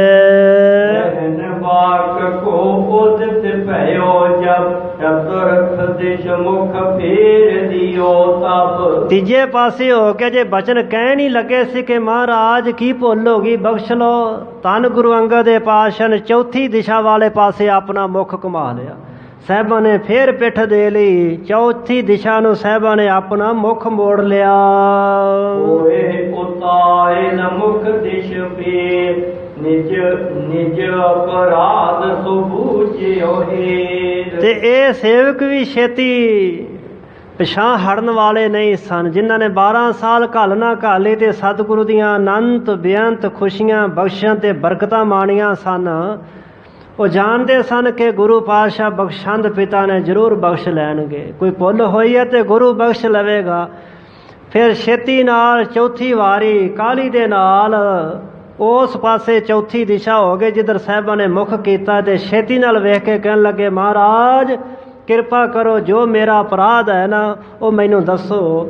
ਨਿਜ ਅਪਰਾਧ ਸੋ ਬੁੱਝਿਓ ਹੋਏ, ਵੇਖ ਕੇ ਪੁੱਛਿਆ ਕਿ ਮਹਾਰਾਜ ਕੀ ਗਲਤੀ ਹੋਈ ਹੈ। ਓ ਪ੍ਰਭ ਗੁਰ ਅਬ ਸ਼ਿਮਾ ਕਰੀਜੈ, ਸ਼ੁਭ ਉਪਦੇਸ਼ ਮੋਹਿ ਕੋ ਦੀਜੈ। ਹੇ ਪ੍ਰਭੂ ਸਤਿਗੁਰੂ ਪਾਤਸ਼ਾਹ, ਵੱਡੇ ਗੁਰ ਪ੍ਰਭੂ ਸਤਿਗੁਰੂ, ਹੁਣ ਮੈਨੂੰ ਸ਼ਿਮਾ ਕਰ ਦਿਓ, ਮੁਆਫ ਕਰ ਦਿਓ ਤੇ ਆਪਣਾ ਪਾਵਨ ਉਪਦੇਸ਼ ਮੈਨੂੰ ਬਖਸ਼ਣਾ ਕਰੋ ਜੀ। ਭੁੱਲੇ ਕੋ ਤੁਮ ਬਖਸ਼ਨਹਾਰ, ਨਮੋ ਨਮੋ ਗੁਰ ਗਿਆਨ ਉਦਾਰ। ਹੇ ਗੁਰੂ ਗਿਆਨ ਦੇ ਉਦਾਰ ਦਾਤੇ ਸਖੀ ਸੁਆਮੀ ਸਤਿਗੁਰੂ ਪਾਤਸ਼ਾਹ, ਆਪ ਜੀ ਭੁੱਲਿਆਂ ਨੂੰ ਬਖਸ਼ਣ ਵਾਲੇ ਹੋ, ਭੁੱਲਿਆਂ ਨੂੰ ਸਮਤ ਦਿੰਦੇ ਹੋ। ਆਪ ਜੀ ਨੂੰ ਨਮਸਕਾਰ ਨਮਸਕਾਰ ਹੈ, ਕਿਰਪਾ ਕਰਕੇ ਮੈਨੂੰ ਬਖਸ਼ ਲਓ। ਮਗ ਬਤਾਵਨ ਮਹਿ ਪ੍ਰਧਾਨ, ਰਾਵਰ ਕੇ ਸਮਾਨ ਨਹਿ ਆਨ। ਮਹਾਰਾਜ ਜੀ ਆਪ ਸੁਮਗ ਸ੍ਰੇਸ਼ਟ ਮਗ ਰਸਤਾ ਬਤਾਉਣ ਦੱਸਣ ਦੇ ਵਿੱਚ ਪ੍ਰਧਾਨ ਮੁਖੀਏ ਹੋ। ਤੁਸੀਂ ਮਹਾਨ ਸਤਿਗੁਰੂ ਹੋ, ਰਾਵਰ ਕੇ ਸਮਾਨ, ਆਪ ਜੀ ਦੇ ਬਰਾਬਰ ਮਹਾਰਾਜ ਨਹਿ ਆਨ, ਕੋਈ ਹੋਰ ਨਹੀਂ ਹੈ ਜਿਹੜਾ ਤੁਹਾਡੀ ਬਰਾਬਰੀ ਕਰ ਸਕੇ। ਗੁਰ ਅੰਗਦ ਤਬੈ ਪਖਾਨਾ, ਹਮ ਪੀਛੈ ਕਿਆ ਕਿਤ ਤੈ ਖਾਨਾ। ਧੰਨ ਗੁਰੂ ਅੰਗਦ ਦੇਵ ਪਾਤਸ਼ਾਹ ਮਹਾਰਾਜ ਜੀ ਨੇ ਸਾਹਮਣੇ ਤੱਕੇ ਆਪਣੇ ਸੇਵਕ ਵੱਲ, ਜਿਹੜੇ ਬੜੇ ਦੀਨ ਹੋਏ ਖਲੋਤੇ, ਹੱਥ ਜੁੜੇ ਸਨ, ਨੇਤਰਾਂ ਦੀ ਨਿਗਾਹ ਨੀਵੀਂ ਸੀ। ਧੰਨ ਗੁਰੂ ਅੰਗਦ ਦੇਵ ਪਾਤਸ਼ਾਹ ਕਹਿਣ ਲੱਗੇ, ਪੁਰਖਾ ਸਾਡੇ ਪਿੱਛੋਂ ਤੂੰ ਕੀ ਕੰਮ ਕਰਕੇ ਆਇਆ ਹੈ? ਅਸੀਂ ਤਾਂ ਉੱਥੋਂ ਚੱਲ ਕੇ ਆ ਗਏ ਸੀ, ਨਗਰ ਤੋਂ ਨਾ ਕਿਹਾ ਤੇ ਆ ਗਏ, ਪਰ ਤੂੰ ਹੁਣ ਸਾਨੂੰ ਦੱਸ, ਕਿਆ ਕਿਰਤ ਤੈ ਠਾਨਾ, ਤੂੰ ਕੀ ਕਿਰਤ ਕੀਤੀ, ਕੀ ਕੰਮ ਕਰਕੇ ਆਇਆ ਹੈ? ਨੰਬਰ ਖਾਏ ਤਪਾ ਮਰਵਾਇਓ, अपन ਆਪਨ ਆਪ ਕੋ ਮਹਿਦ ਜਨਾਇਓ। ਬਾਬਾ ਅਮਰਦਾਸ ਸਾਹਿਬ ਜੀ ਨੇ ਨਹੀਂ ਅਜੇ ਦੱਸਿਆ ਕਿ ਮੈਂ ਕੀ ਕੀਤਾ ਹੈ। ਅੰਤਰਜਾਮੀ ਸਤਿਗੁਰੂ ਪਾਤਸ਼ਾਹ ਨੇ ਆਪ ਹੀ ਕਹਿ ਦਿੱਤਾ। ਇਹ ਪ੍ਰਸ਼ਨਵਾਚਕ ਵਿੱਚ ਸਾਹਿਬਾਂ ਨੇ ਕਟਾਕਸ਼ ਰੂਪ ਵਿੱਚ ਪੁੱਛਿਆ ਸੀ ਕਿ ਹਮ ਪਿੱਛੇ ਕਿਆ ਕ੍ਰਿਤ ਤੈ ਠਾਨਾ, ਸਾਡੇ ਪਿੱਛੋਂ ਤੂੰ ਕੀ ਇਹ ਸਖਤ ਕਰਮ ਕੀਤਾ ਹੈ ਕਿ ਘਨ ਵਰਖਾਏ ਬੱਦਲ ਵਰਖਾ ਕਰਕੇ ਮੀਂਹ ਪਵਾ ਕਰਕੇ ਤੁਸੀਂ ਤਪਾ ਮਰਵਾ ਦਿੱਤਾ ਹੈ ਤੇ ਆਪਣੇ ਆਪ ਨੂੰ ਤੁਸੀਂ ਵੱਡਾ ਮਹਿਦ ਜਨਾਉਣਾ ਕੀਤਾ ਹੈ ਕਿ ਮੈਂ ਮੀਂਹ ਪਵਾ ਸਕਦਾ ਹਾਂ। ਸਤਿਗੁਰ ਕੋ ਘਰ ਹੈ ਨਿਤ ਨੀਵਾ, ਹੋਨ ਹੰਕਾਰ ਥਾਵਨੈ ਦੀਵਾ। ਤੇ ਜਿਹੜਾ ਸਤਿਗੁਰੂ ਦਾ ਘਰ ਹੈ ਨਿਤ ਨੀਵਾ ਹੈ, ਨੀਵੇਂ ਤੋਂ ਭਾਵੇਂ ਨਿਮਰਤਾ ਵਾਲਾ ਹੈ, ਬਖਸ਼ੰਦ ਹੈ। ਇਸ ਘਰ ਦੇ ਵਿੱਚ ਹੰਕਾਰ ਨੂੰ ਕੋਈ ਥਾਂ ਨਹੀਂ। ਹੰਕਾਰ ਦੇ ਨਾਲ ਉੱਚਾ ਹੋਣਾ, ਹੰਕਾਰ ਹੋਣ ਦਾ ਇਸ ਘਰ ਦੇ ਅੰਦਰ ਕੋਈ ਟਿਕਾਣਾ, ਕੋਈ ਥਾਂ ਨਹੀਂ ਹੈ। ਆਪੀ ਤਪਾ ਕੋ ਕਰਮ ਕਰੰਤਾ, ਅੰਤ ਸਮੈ ਦੁਖ ਨਰਕ ਨਾਂਤਾ। ਤੇ ਪਾਪੀ ਤਾਪਾ ਜਿਹੜਾ ਕੁਕਰਮ ਕਰਦਾ ਸੀ, ਖੋਟਾ ਕਰਮ ਕਰਦਾ ਸੀ, ਅੰਤਲੇ ਸਮੇਂ ਤੋਂ ਉਹ ਆਪੇ ਫਿਰ ਉਹਦਾ ਫਲ ਜਿਹੜਾ ਸੀ ਦੁੱਖ ਤੇ ਨਰਕ ਲਹੰਤਾ, ਨਰਕਾਂ ਵਿੱਚ ਪੈ ਕੇ ਦੁੱਖ ਪ੍ਰਾਪਤ ਕਰਦਾ। ਦਾਤਾ ਈਸ਼ਵਰ ਸਭ ਕਾਹੂ, ਜੀਵ ਅਵਲ ਕਿਸ ਗਿਨਤੀ ਮਾਹੂ। ਤੇ ਮਨੁੱਖ ਦੇ ਕੀਤੇ ਹੋਏ ਕਰਮ ਅਨੁਸਾਰ ਜਿਹੜਾ ਫਲ ਪ੍ਰਦਾਤਾ ਈਸ਼ਵਰ ਅਕਾਲ ਪੁਰਖ ਵਾਹਿਗੁਰੂ ਹੈ, ਉਹ ਸਾਰਿਆਂ ਨੂੰ ਉਹਨਾਂ ਦੇ ਕੀਤੇ ਹੋਏ ਕਰਮ ਅਨੁਸਾਰ ਫਲ ਭੁਗਤਾਉਂਦਾ ਹੈ। ਜੀਵ ਅਬਲ ਕਿਸ ਗਿਣਤੀ ਮਾਹੋ, ਜੀਵ ਜਿਹੜੇ ਨਾ ਅਬਲ ਹਨ, ਬਲ ਤੋਂ ਰਹਿਤ ਨੇ, ਇਹ ਕਿਸ ਗਿਣਤੀ ਮਿੰਤੀ ਵਿੱਚ ਆਉਂਦੇ ਨੇ। ਉਹ ਵਾਹਿਗੁਰੂ ਆਪ ਹੀ ਸਾਰਿਆਂ ਤੋਂ ਸ਼੍ਰੋਮਣੀ ਹੈ। ਉਹ ਕੀਤੇ ਹੋਏ ਕਰਮ ਅਨੁਸਾਰ ਆਪ ਹੀ ਫਲ ਪ੍ਰਦਾਤਾ, ਉਹ ਵਿਧਾਤਾ ਹੈ। ਕੀਤੇ ਹੋਏ ਕਰਮ ਅਨੁਸਾਰ ਆਪ ਹੀ ਫਲ ਦਿੰਦਾ ਹੈ।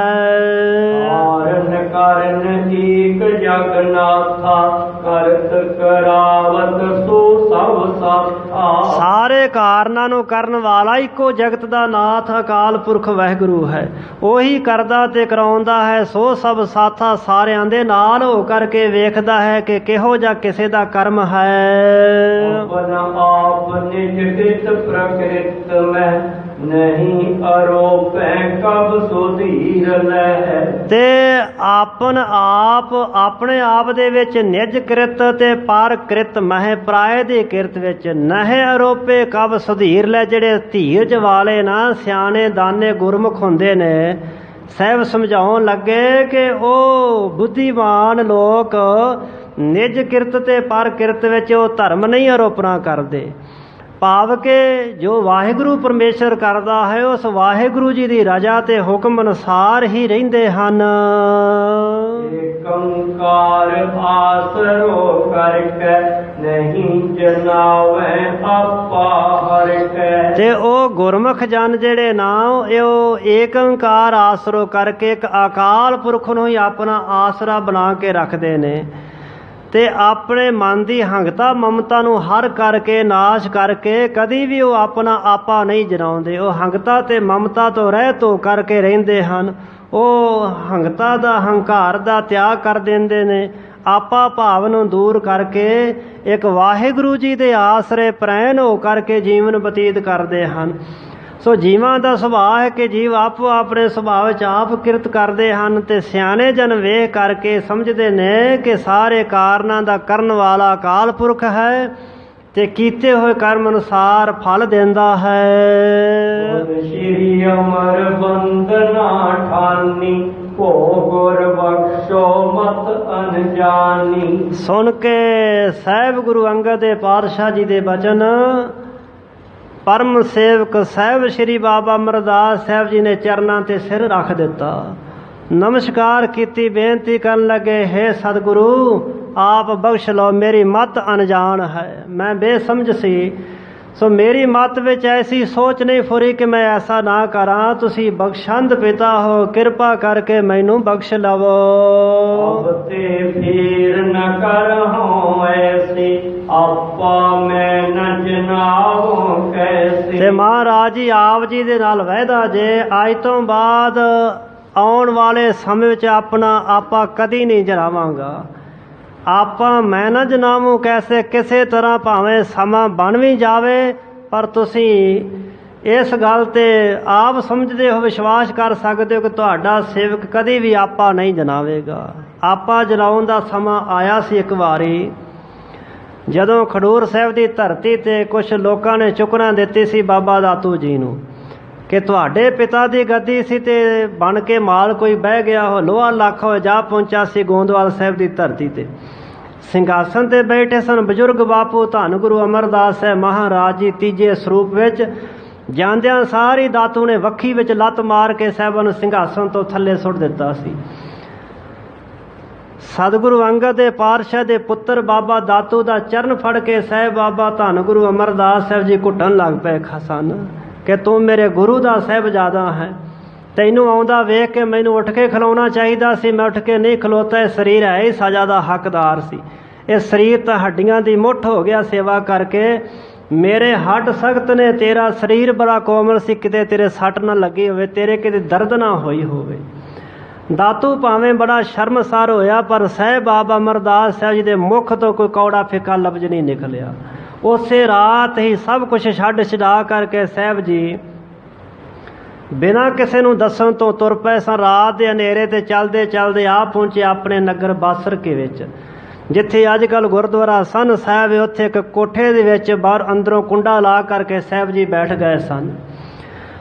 ਆਪਾ ਜਲਾਉਣ ਦਾ ਸਮਾਂ ਬਣਿਆ ਸੀ। ਚਾਹੁੰਦੇ ਤੇ ਦਾਤੂ ਨੂੰ ਜੋ ਮਰਜ਼ੀ ਕਹਿ ਸਕਦੇ ਸਨ, ਪਰ ਦਾਤੂ ਨੇ ਕੀਤੇ ਦੀ ਸਜ਼ਾ ਪਾਈ।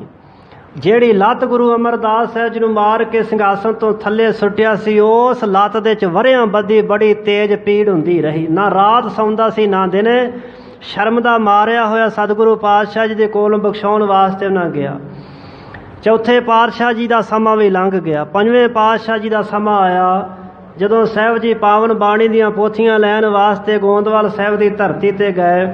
ਉਸ ਸਮੇਂ ਬੜਾ ਲਾਚਾਰ ਤੇ ਬੇਵਸ ਹੋ ਕੇ ਸਾਹਿਬਾਂ ਨੂੰ ਬੇਨਤੀ ਕਹਿ ਕੱਲੀ ਮਾਰੇ, ਕਿਰਪਾ ਕਰਕੇ ਘਰ ਦਰਸ਼ਨ ਦੇਵੋ। ਤੇ ਉਹੀ ਲੱਤ ਜਿਹੜੀ ਵਰਿਆਂ ਤੋਂ ਦਰਦ ਕਰ ਰਹੀ ਸੀ, ਧੰਨ ਗੁਰੂ ਅਰਜਨ ਦੇਵ ਪਾਤਸ਼ਾਹ ਨੇ ਉਸ ਲੱਤ ਤੇ ਆਪਣਾ ਪਾਵਨ ਹੱਥ ਫੇਰਿਆ, ਦਾਤੂ ਦੀ ਦਰਦ ਹਟ ਗਈ। ਗੁਰੂ ਨੂੰ ਮਾਰੀ ਹੋਈ ਲੱਤ ਉਸ ਨੇ ਫਿਰ ਸਜ਼ਾ ਭੁਗਤੀ ਸੀ ਤੇ ਗੁਰੂ ਨੇ ਹੀ ਉਹ ਪੀੜ ਹਟਾਈ ਸੀ ਦਾਤੂ ਦੀ। ਭਾਵੇਂ ਕੋਈ ਗੁਰੂ ਦਾ ਪੁੱਤਰ ਸੀ, ਪਰ ਸਜ਼ਾ ਉਸ ਨੂੰ ਵੀ ਜ਼ਰੂਰ ਮਿਲੀ।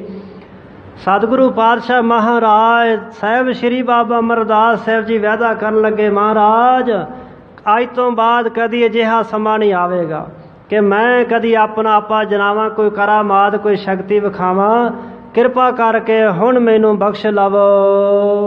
ਇਹ ਤੁਮਾਰੋ ਅਪਰਾਧ ਮਹਾਨਾ, ਸਹਿਓ ਨ ਗਇਓ ਤਬੈ ਕ੍ਰਿਤ ਕਾਨਾ। ਤੇ ਮਹਾਰਾਜ ਆਪ ਜੀ ਦਾ ਬੜਾ ਵੱਡਾ ਅਪਰਾਧੀ ਸੀ। ਇਹਨੇ ਅਪਰਾਧ ਕੀਤਾ ਸੀ ਤੇ ਇਸ ਤੋਂ ਵੱਡਾ ਅਪਰਾਧ ਕੀ ਹੋ ਸਕਦਾ ਕਿ ਗੁਰੂ ਨਾਨਕ ਨੂੰ ਪਿੰਡੋਂ ਕਢਵਾ ਦੇਵੇ। ਤੁਸੀਂ ਗੁਰੂ ਨਾਨਕ ਸਰੂਪ ਹੋ ਮਹਾਰਾਜ, ਤੇ ਮੇਰੇ ਕੋਲੋਂ ਇਹ ਅਪਰਾਧ ਜਿਹੜਾ ਉਹਨੇ ਕੀਤਾ ਸੀ ਨਹੀਂ ਜੇ ਸਹਿਆ ਗਿਆ, ਤੇ ਸਿੱਖ ਕੋਲੋਂ ਸਹਿਆ ਜਾਣਾ ਵੀ ਨਹੀਂ ਚਾਹੀਦਾ। ਪਿਓ ਦੀ ਪੱਗ ਕੋਈ ਲਾ ਰਿਹਾ ਹੋਵੇ ਤੇ ਪੁੱਤਰ ਸਾਹਮਣੇ ਖਲੋਤਾ ਵੇਖ ਰਿਹਾ ਹੋਵੇ, ਉਹ ਪੁੱਤਰ ਖਵਾਉਣ ਦਾ ਹੱਕਦਾਰ ਹੀ ਨਹੀਂ ਹੁੰਦਾ। ਸੋ ਮਹਾਰਾਜ ਮੈਂ ਆਪ ਜੀ ਦਾ ਸਿੱਖ ਹਾਂ, ਤੇ ਸਿੱਖ ਕੋਈ ਗੁਰੂ ਦੀ ਬੇਅਦਬੀ ਕਰੇ ਤੇ ਉਹ ਸਿੱਖ ਜਿਹੜਾ ਉਹ ਨਹੀਂ ਸਹਿ ਸਕਦਾ। ਸਹਿਓ ਨ ਗਇਓ ਤਬੇ ਕ੍ਰਿਤ ਥਾਨਾ। ਮਹਾਰਾਜ ਆਹ ਕੰਮ ਮੈਂ ਤਦ ਕੀਤਾ ਜੇ ਜਦੋਂ ਉਹਨੇ ਤੁਹਾਡੀ ਬੇਅਦਬੀ ਕੀਤੀ ਹੈ। ਇਹ ਉਹਨੇ ਅਪਰਾਧ ਕੀਤਾ ਸੀ, ਉਹਨੇ ਗੁਨਾਹ ਕੀਤਾ ਸੀ ਉਸ ਤਪੇ ਨੇ, ਤੇ ਮੇਰੇ ਕੋਲੋਂ ਉਹਦਾ ਇਹ ਗੁਨਾਹ ਆਪ ਜੀ ਦੀ ਨਰਾਦਰੀ ਇਹ ਝੱਲਿਆ ਨਹੀਂ ਗਿਆ, ਇਹ ਸਹਿਆ ਨਹੀਂ ਗਿਆ। ਤਦੋਂ ਹੀ ਮੈਂ ਐਸਾ ਕੰਮ ਕੀਤਾ ਹੈ। ਆਵਰ ਕੀ ਰਜਾਈ ਮੰਜੋਈ, ਕਰੈ ਅਪਰ ਐਸੋ ਨਹਿ ਕੋਈ। ਤੇ ਮਹਾਰਾਜ ਜੋ ਰਾਵਰ ਕੀ ਆਪ ਜੀ ਦੀ ਰਜਾਏ ਹੈ, ਆਗਿਆ ਹੈ, ਜੋ ਹੁਕਮ ਹੈ, ਉਸ ਹੁਕਮ ਤੋਂ ਬਿਨਾਂ ਕੋਈ ਕਰ ਸਕਦਾ ਹੈ? ਪਤਾ ਵੀ ਨਹੀਂ ਝੁੱਲ ਸਕਦਾ। ਮਹਾਰਾਜ ਸਭ ਕੁਝ ਤੁਹਾਡੇ ਹੁਕਮ ਵਿੱਚ ਹੀ ਹੈ। ਜੋ ਕੁਛ ਹੁੰਦਾ ਹੈ ਮਹਾਰਾਜ ਤੁਹਾਡੇ ਹੁਕਮ ਵਿੱਚ ਹੀ ਹੁੰਦਾ ਹੈ। ਹਿਮ ਕਹਿ ਸਿਮਾ ਕਰਾਏ ਕਰ, ਬੈਠੇ ਸ਼੍ਰੀ ਗੁਰ ਪਾਸ। ਇਸ ਤਰ੍ਹਾਂ ਬੇਨਤੀਆਂ ਕਰਕੇ, ਤਰਲੇ ਲੈ ਕਰਕੇ ਸਤਿਗੁਰੂ ਧੰਨ ਗੁਰੂ ਅੰਗਦ ਦੇ ਪਾਤਸ਼ਾਹ ਜੀ ਦੇ ਪਾਸ ਪਰਮ ਸੇਵਕ ਸਾਹਿਬ ਸ਼੍ਰੀ ਬਾਬਾ ਅਮਰਦਾਸ ਸਾਹਿਬ ਜੀ ਕੋਲ ਬੈਠੇ ਹਨ। ਮੰਗਲ ਮੈਂ ਮੰਗਲ ਮਹਾ, ਜਹ ਗੁਰ ਕਰਿਓ ਨਿਵਾਸ। ਭੁੱਲ ਬਖਸ਼ਾ ਕਰਕੇ ਸਤਿਗੁਰੂ ਦੇ ਕੋਲ ਬੈਠੇ ਨੇ। ਸਾਹਿਬਾਂ ਨੇ ਭੁੱਲ ਬਖਸ਼ ਦਿੱਤੀ ਤੇ ਕੋਲ ਬਿਠਾ ਲਏ। ਜੰਗਲ ਦੇ ਵਿੱਚ ਮੰਗਲ ਭਾ ਮਹਾ ਬਹੁਤਾ ਮੰਗਲ ਲੱਗਾ ਹੈ। ਜੈ ਗੁਰ ਕਰਿਓ ਨਿਵਾਸ, ਜਿੱਥੇ ਤਰਲੋਕੀ ਦੇ ਮਾਲਕ ਦੋ ਸਰੂਪ ਨਿਵਾਸ ਕਰ ਰਹੇ ਨੇ। ਜਿੱਥੇ ਧੰਨ ਗੁਰੂ ਅੰਗਦ ਦੇ ਪਾਤਸ਼ਾਹ ਮਹਾਰਾਜ ਤੇ ਸਾਹਿਬ ਬਾਬਾ ਅਮਰਦਾਸ ਸਾਹਿਬ ਜੀ ਦੇ ਚਰਨ ਪਏ ਨੇ, ਭਾਈ ਸਾਹਿਬ ਕਹਿੰਦੇ ਉੱਥੇ ਜੰਗਲਾਂ ਵਿੱਚ ਮੰਗਲ ਲੱਗ ਗਏ। ਉੱਥੇ ਖੁਸ਼ੀਆਂ, ਉੱਥੇ ਆਨੰਦ, ਉੱਥੇ ਵਿਗਾਸ, ਉੱਥੇ ਖੇੜਾ, ਉੱਥੇ ਰਹਿਮਤਾਂ, ਉੱਥੇ ਬਖਸ਼ਿਸ਼ਾਂ, ਉੱਥੇ ਬਰਕਤਾਂ ਵਰਤ ਰਹੀਆਂ ਹਨ। ਜਿੱਥੇ ਸਤਿਗੁਰੂ ਪਾਤਸ਼ਾਹ ਮਹਾਰਾਜ ਜੀ ਨੇ ਪਾਵਨ ਚਰਨ ਧਰੇ ਹਨ, ਮੁਬਾਰਕ ਚਰਨ ਪਾਏ ਹਨ। ਦੋਹਰਾ ਰਾਹਕ ਮਿਲੇ ਖਡੂਰ ਕੇ, ਔਰ ਪ੍ਰਸੰਨਤਾ ਪਾਏ। ਇੱਧਰ ਦੂਸਰੇ ਪਾਸੇ ਖਡੂਰ ਸਾਹਿਬ ਨਗਰ ਦੇ ਜਿੰਨੇ ਰਾਹਕ ਜ਼ਿਮੀਂਦਾਰ ਖਹਿਰੇ ਜੱਟ ਸਨ, ਇੱਕ ਥਾਂ ਤੇ ਇਕੱਠੇ ਹੋਏ ਨੇ, ਜਿਨ੍ਹਾਂ ਦੇ ਔਰ ਹਿਰਦੇ ਜਿਹੜੇ ਪ੍ਰਸੰਨਤਾ ਪਾਏ, ਖੁਸ਼ੀ ਪਾ ਰਹੇ ਨੇ। ਹਿਰਦੇ ਵਿੱਚ ਬਹੁਤ ਹੀ ਖੁਸ਼ੀ ਦੇ ਨਾਲ ਤੇ ਆਨੰਦ ਦੇ ਨਾਲ ਭਰੇ ਹੋਏ ਹਨ। ਮਨ ਭਾਵਤ ਬਰਖਿਓ ਜਲਤ, ਹਰਿਤ ਖੇਤ ਸਮੁਦਾਇ। ਉਹ ਕਿਉਂ ਪ੍ਰਸੰਨਤਾ ਪਾ ਰਹੇ ਨੇ, ਖੁਸ਼ੀ ਪਾ ਰਹੇ? ਭਾਈ ਸਾਹਿਬ ਕਹਿ ਰਹੇ ਨੇ ਕਿ ਉਹਨਾਂ ਦੇ ਮਨ ਭਾਉਂਦੇ ਜਲਦ ਬੱਦਲ ਵਰਖ ਗਏ ਨੇ। ਵਰਖਾ ਹੋ ਗਈ ਮਨ ਭਾਉਂਦੀ, ਮੀਂਹ ਪੈ ਗਿਆ, ਬਰਸਾਤ ਹੋ ਗਈ, ਤੇ ਬਰਸਾਤ ਹੋਣ ਕਰਕੇ ਹਰਤ ਖੇਤ ਸਮੁਦਾਇ, ਸਾਰਿਆਂ ਦੇ ਖੇਤ ਜਿਹੜੇ ਸਾਨੂੰ ਹਰੇ ਭਰੇ ਹੋਣ ਲੱਗੇ। ਲੋ ਪਈ ਸਕਲ ਮਿਲੇ ਸਭ ਬਾਤ ਵਿਚਾਰੀ, ਗੁਰ ਕੀ ਭਈ ਅਵਗਿਆ ਭਾਰੀ। ਇਹਨਾਂ ਸਾਰਿਆਂ ਨੇ ਮਿਲ ਕੇ ਇਕੱਠਿਆਂ ਹੋ ਕੇ ਗੱਲ ਇਹ ਬਾਤ ਵਿਚਾਰੀ ਕਿ ਸਾਡੇ ਕੋਲੋਂ ਨਾ ਸਤਿਗੁਰੂ ਪਾਤਸ਼ਾਹ ਦੀ ਬੜੀ ਭਾਰੀ ਅਵਗਿਆ ਹੋਈ ਹੈ, ਬੜੀ ਭਾਰੀ ਨਰਾਦਰੀ ਹੋਈ ਹੈ, ਅਸੀਂ ਬੇਅਦਬੀ ਕੀਤੀ ਹੈ ਸਤਿਗੁਰੂ ਪਾਤਸ਼ਾਹ ਜੀ ਦੀ।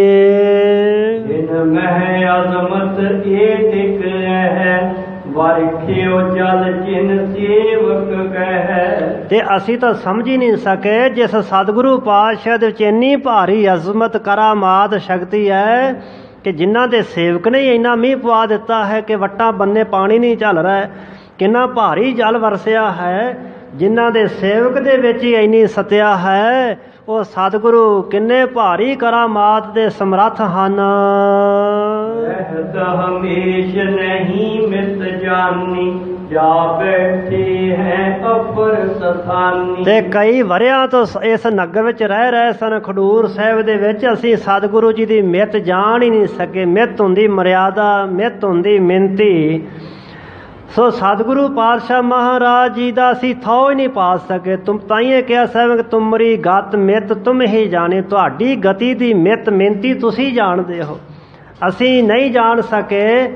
ਤੇ ਹੁਣ ਸਤਿਗੁਰੂ ਪਾਤਸ਼ਾਹ ਮਹਾਰਾਜ ਜੀ ਸਾਡੇ ਨਗਰ ਖਡੂਰ ਸਾਹਿਬ ਛੱਡ ਕੇ ਤੇ ਅਪਰ ਸਥਾਨੀ ਹੋਰ ਥਾਂ ਤੇ ਜਾ ਬੈਠੇ ਹਨ। ਮਿਲ ਚਲੋ ਨ ਬਿਲਮ ਲਗਾਵੋ, ਭਈ ਭੂਲ ਤੂਰਨ ਬਖਸ਼ਾਵੋ। ਚਲੋ ਭਾਈ ਆਪਾਂ ਸਾਰੇ ਮਿਲ ਕਰਕੇ ਚੱਲੋ ਤੇ ਢੇਰ ਨਾ ਲਾਵੋ। ਅੱਗੇ ਸਾਡੇ ਕੋਲੋਂ ਬੜੀ ਢੇਰ ਲੱਗ ਗਈ ਹੈ, ਅਸੀਂ ਬੜੀ ਭੁੱਲ ਕੀਤੀ ਹੈ। ਜੋ ਭਈ ਭੂਲ ਤੂਰਨ ਬਖਸ਼ਾਵੋ, ਜੋ ਸਾਡੇ ਕੋਲੋਂ ਭੁੱਲ ਹੋ ਗਈ ਨਾ, ਜੋ ਗੁਨਾਹ ਹੋ ਗਿਆ ਉਹਨੂੰ ਤੂਰਨ ਛੇਤੀ ਦੇ ਨਾਲ ਬਖਸ਼ਾ ਲਵੋ। ਨਾ ਬਿਲਮ ਲਗਾਵੋ, ਡੇਰੀ ਨਾ ਲਾਉਣਾ ਕਰੋ, ਚਲੋ ਹੁਣੇ ਹੀ ਤੁਰਨਾ ਕਰੋ। ਸ਼ਰਾਪ ਦੇਹੀ ਪੈਦਾਈ, ਅਪਦਾ ਪਰ ਪ੍ਰਮੋਦ ਨਸਾਈ। ਇਹ ਮਨ ਹੀ ਮਨ ਨਾਲ ਡਰ ਵੀ ਰਹਿ, ਕਿਉਂਕਿ ਤਪੇ ਤੋਂ ਡਰਦੇ ਸੀ ਨਾ ਕਿਤੇ ਸਰਾਫ ਨਾ ਦੇ ਦੇਵੇ। ਤੇ ਤਪਾ ਜਿਹੜਾ ਡਰਾਉਂਦਾ ਵੀ ਰਹਿੰਦਾ ਸੀ ਕਿ ਮੈਂ ਸਰਾਫ ਦੇ ਦੇਵਾਂਗਾ। ਪਰ ਇਹ ਗੁਰੂ ਘਰ ਦੀ ਮਰਿਆਦਾ ਤੋਂ, ਪਰੰਪਰਾ ਤੋਂ, ਗੁਰੂ ਦੇ ਸਿਧਾਂਤਾਂ ਤੋਂ ਅਣਜਾਣ ਸਨ ਕਿ ਗੁਰੂ ਕਦੀ ਸਰਾਫ ਨਹੀਂ ਕਿਸੇ ਨੂੰ ਦਿੰਦਾ। ਹਾਂ, ਗੁਰੂ ਵੱਲੋਂ ਸਰਾਫੇ ਜਾਂਦੇ ਨੇ। ਸਾਹਿਬਾਂ ਨੇ ਬਾਣੀ 'ਚ ਲਿਖਿਆ ਕਿ ਜੋ ਜੋ ਸੰਤ ਸਰਾਪਿਆ ਸੇ ਫਿਰੇ ਭਵੰਦੇ, ਪੇਟ ਮੁੰਡਾਹੂ ਕੱਟਿਆ ਤੇ ਸਦਾਲ ਸੁਕੰਦੇ। ਬਹੁਤ ਸਾਰੇ ਸਰਾਫੇ ਗਏ, ਪਰ ਗੁਰੂ ਨੇ ਕਦੀ ਸਰਾਫ ਨਹੀਂ ਦਿੱਤਾ ਕਿ ਇਹਦਾ ਬੇੜਾ ਗਰਕ ਹੋ ਜਾਏ। ਨਹੀਂ, ਸਤਿਗੁਰ ਸਭਨਾਂ ਦਾ ਭਲਾ ਮਨਾਏਂਦਾ ਤੇ ਇਸ ਦਾ ਬੁਰਾ ਕਿਉਂ ਹੋਏ। ਗੁਰੂ ਸਾਰਿਆਂ ਦਾ ਭਲਾ ਚਾਹੁੰਦਾ ਹੈ। ਪਰ ਇਹ ਮਨ ਹੀ ਵਿੱਚ ਹੀ ਮਨ ਡਰ ਰਹੇ ਨੇ, ਕਿਉਂਕਿ ਸੋ ਡਰੈ ਜੇ ਪਾਪ ਕਮਾਉਂਦਾ। ਜਿਹੜਾ ਪਾਪੀ ਬੰਦਾ ਹਮੇਸ਼ਾ ਡਰਦਾ, ਇਹਨਾਂ ਪਾਪ ਕੀਤਾ ਸੀ, ਉਹ ਪਾਪ ਇਹਨਾਂ ਨੂੰ ਡਰਾ ਰਿਹਾ ਸੀ। ਧਰਮੀ ਵਿਗਸੇਤ, ਧਰਮ ਦੇ ਮਾਰਗ 'ਤੇ ਚੱਲਣ ਵਾਲਾ ਧਰਮੀ ਸਦਾ ਵਿਗਸੇਤ ਖਿੜਿਆ ਰਹਿੰਦਾ ਹੈ, ਕਿਉਂਕਿ ਧਰਮੀ ਨੂੰ ਕੋਈ ਡਰ ਨਹੀਂ, ਉਹਨੇ ਪਾਪ ਨਹੀਂ ਕੀਤਾ। ਤੇ ਪਾਪੀ ਬੰਦਾ ਡਰਦਾ ਹੈ। ਇਹ ਪਾਪੀ ਬਣ ਗਏ ਸਨ ਗੁਰੂ ਪਾਤਸ਼ਾਹ ਮਹਾਰਾਜ ਜੀ ਬੇਅਦਬੀ ਕਰਕੇ।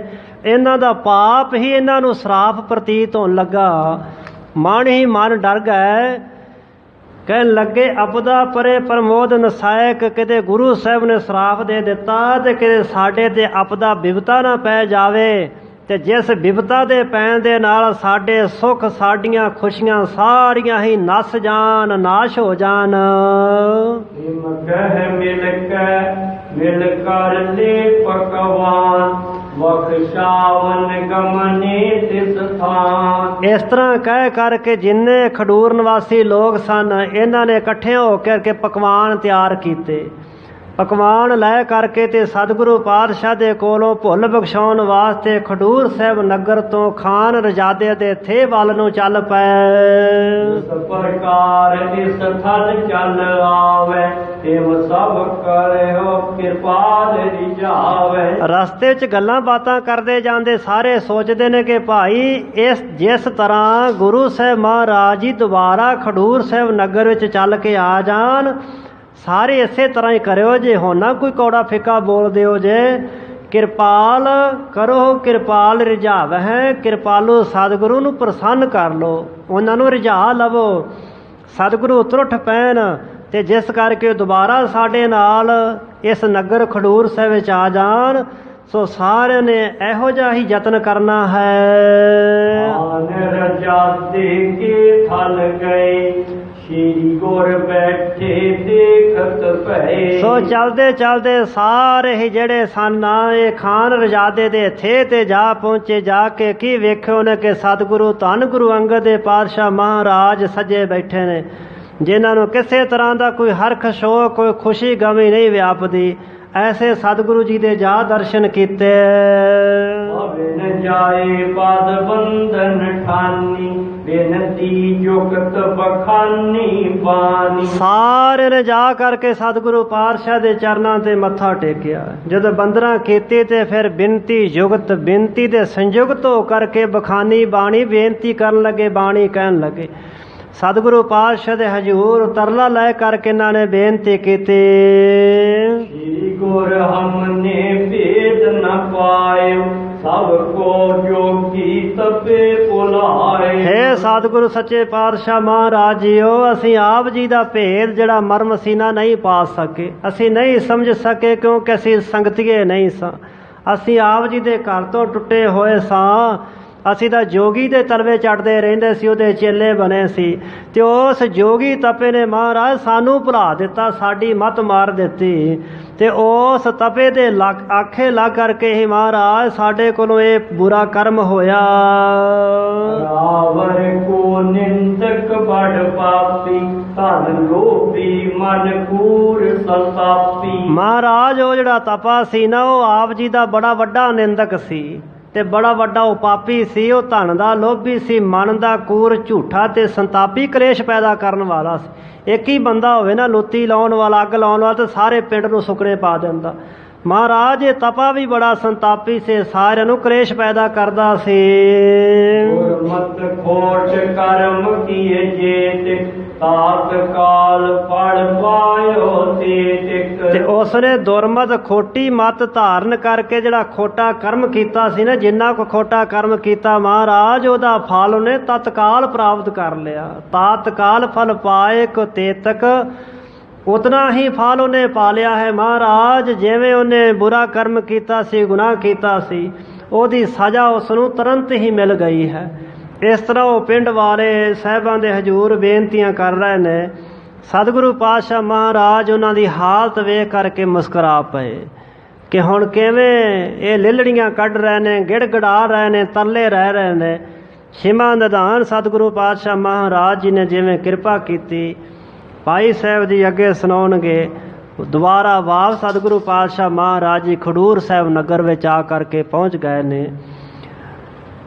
ਉਹ ਭਾਈ ਸਾਹਿਬ ਜੀ ਅੱਗੇ ਸੁਣਾ ਰਹੇ ਨੇ। ਇਸੇ ਪ੍ਰਸੰਗ ਦੇ ਵਿੱਚ ਇੱਥੋਂ ਤੱਕ ਵਿਚਾਰ ਕਰਦਿਆਂ ਹੋਈਆਂ ਬੇਅੰਤ ਭੁੱਲਾਂ ਚੁੱਕਾਂ ਦੀ ਮਾਫੀ ਸਤਿਗੁਰੂ ਪਾਤਸ਼ਾਹ ਸਤਿਗੁਰੂ ਜੀ ਦੀ ਸੰਗਤ ਬਖਸ਼ਨਹਾਰ ਜੀ ਬਖਸ਼ ਲੈਣਾ, ਅੱਗੇ ਵਾਸਤੇ ਸੁਮਤ ਬਖਸ਼ਣੀ ਜੀ। ਰਾਵਰ ਕੋ ਨਿੰਦਕ ਬੜ ਪਾਪੀ, ਧਨ ਲੋਭੀ ਮਨ ਕੂਰ ਸੰਤਾਪੀ। दुर्मत कोट कर्म किए चेतक तात काल फल पायो तेतिक। वाहे गुरु वाहे गुरु वाहे गुरु वाहे गुरु वाहे गुरु वाहे गुरु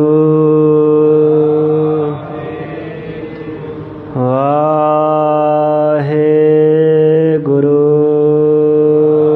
वाहे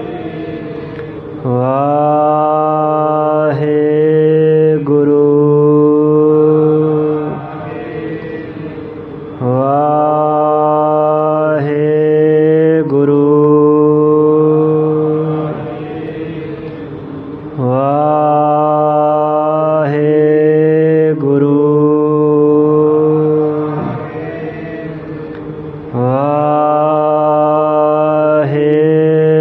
गुरु वाहे गुरु वाहे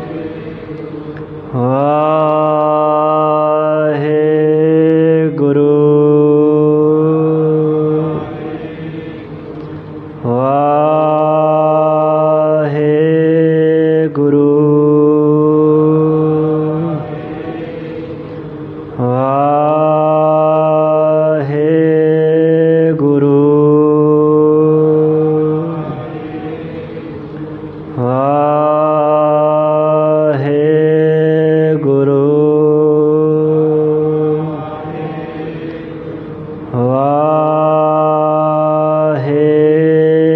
गुरु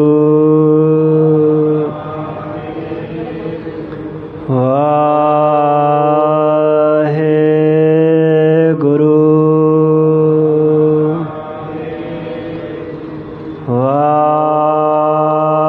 वाहे गुरु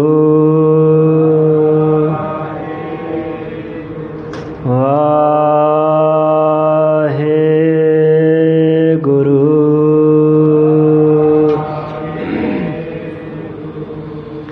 हे अच्युत हे पार ब्रह्म अविनाशी आग हे पूर्ण हे सर्व मैं दुख भंजन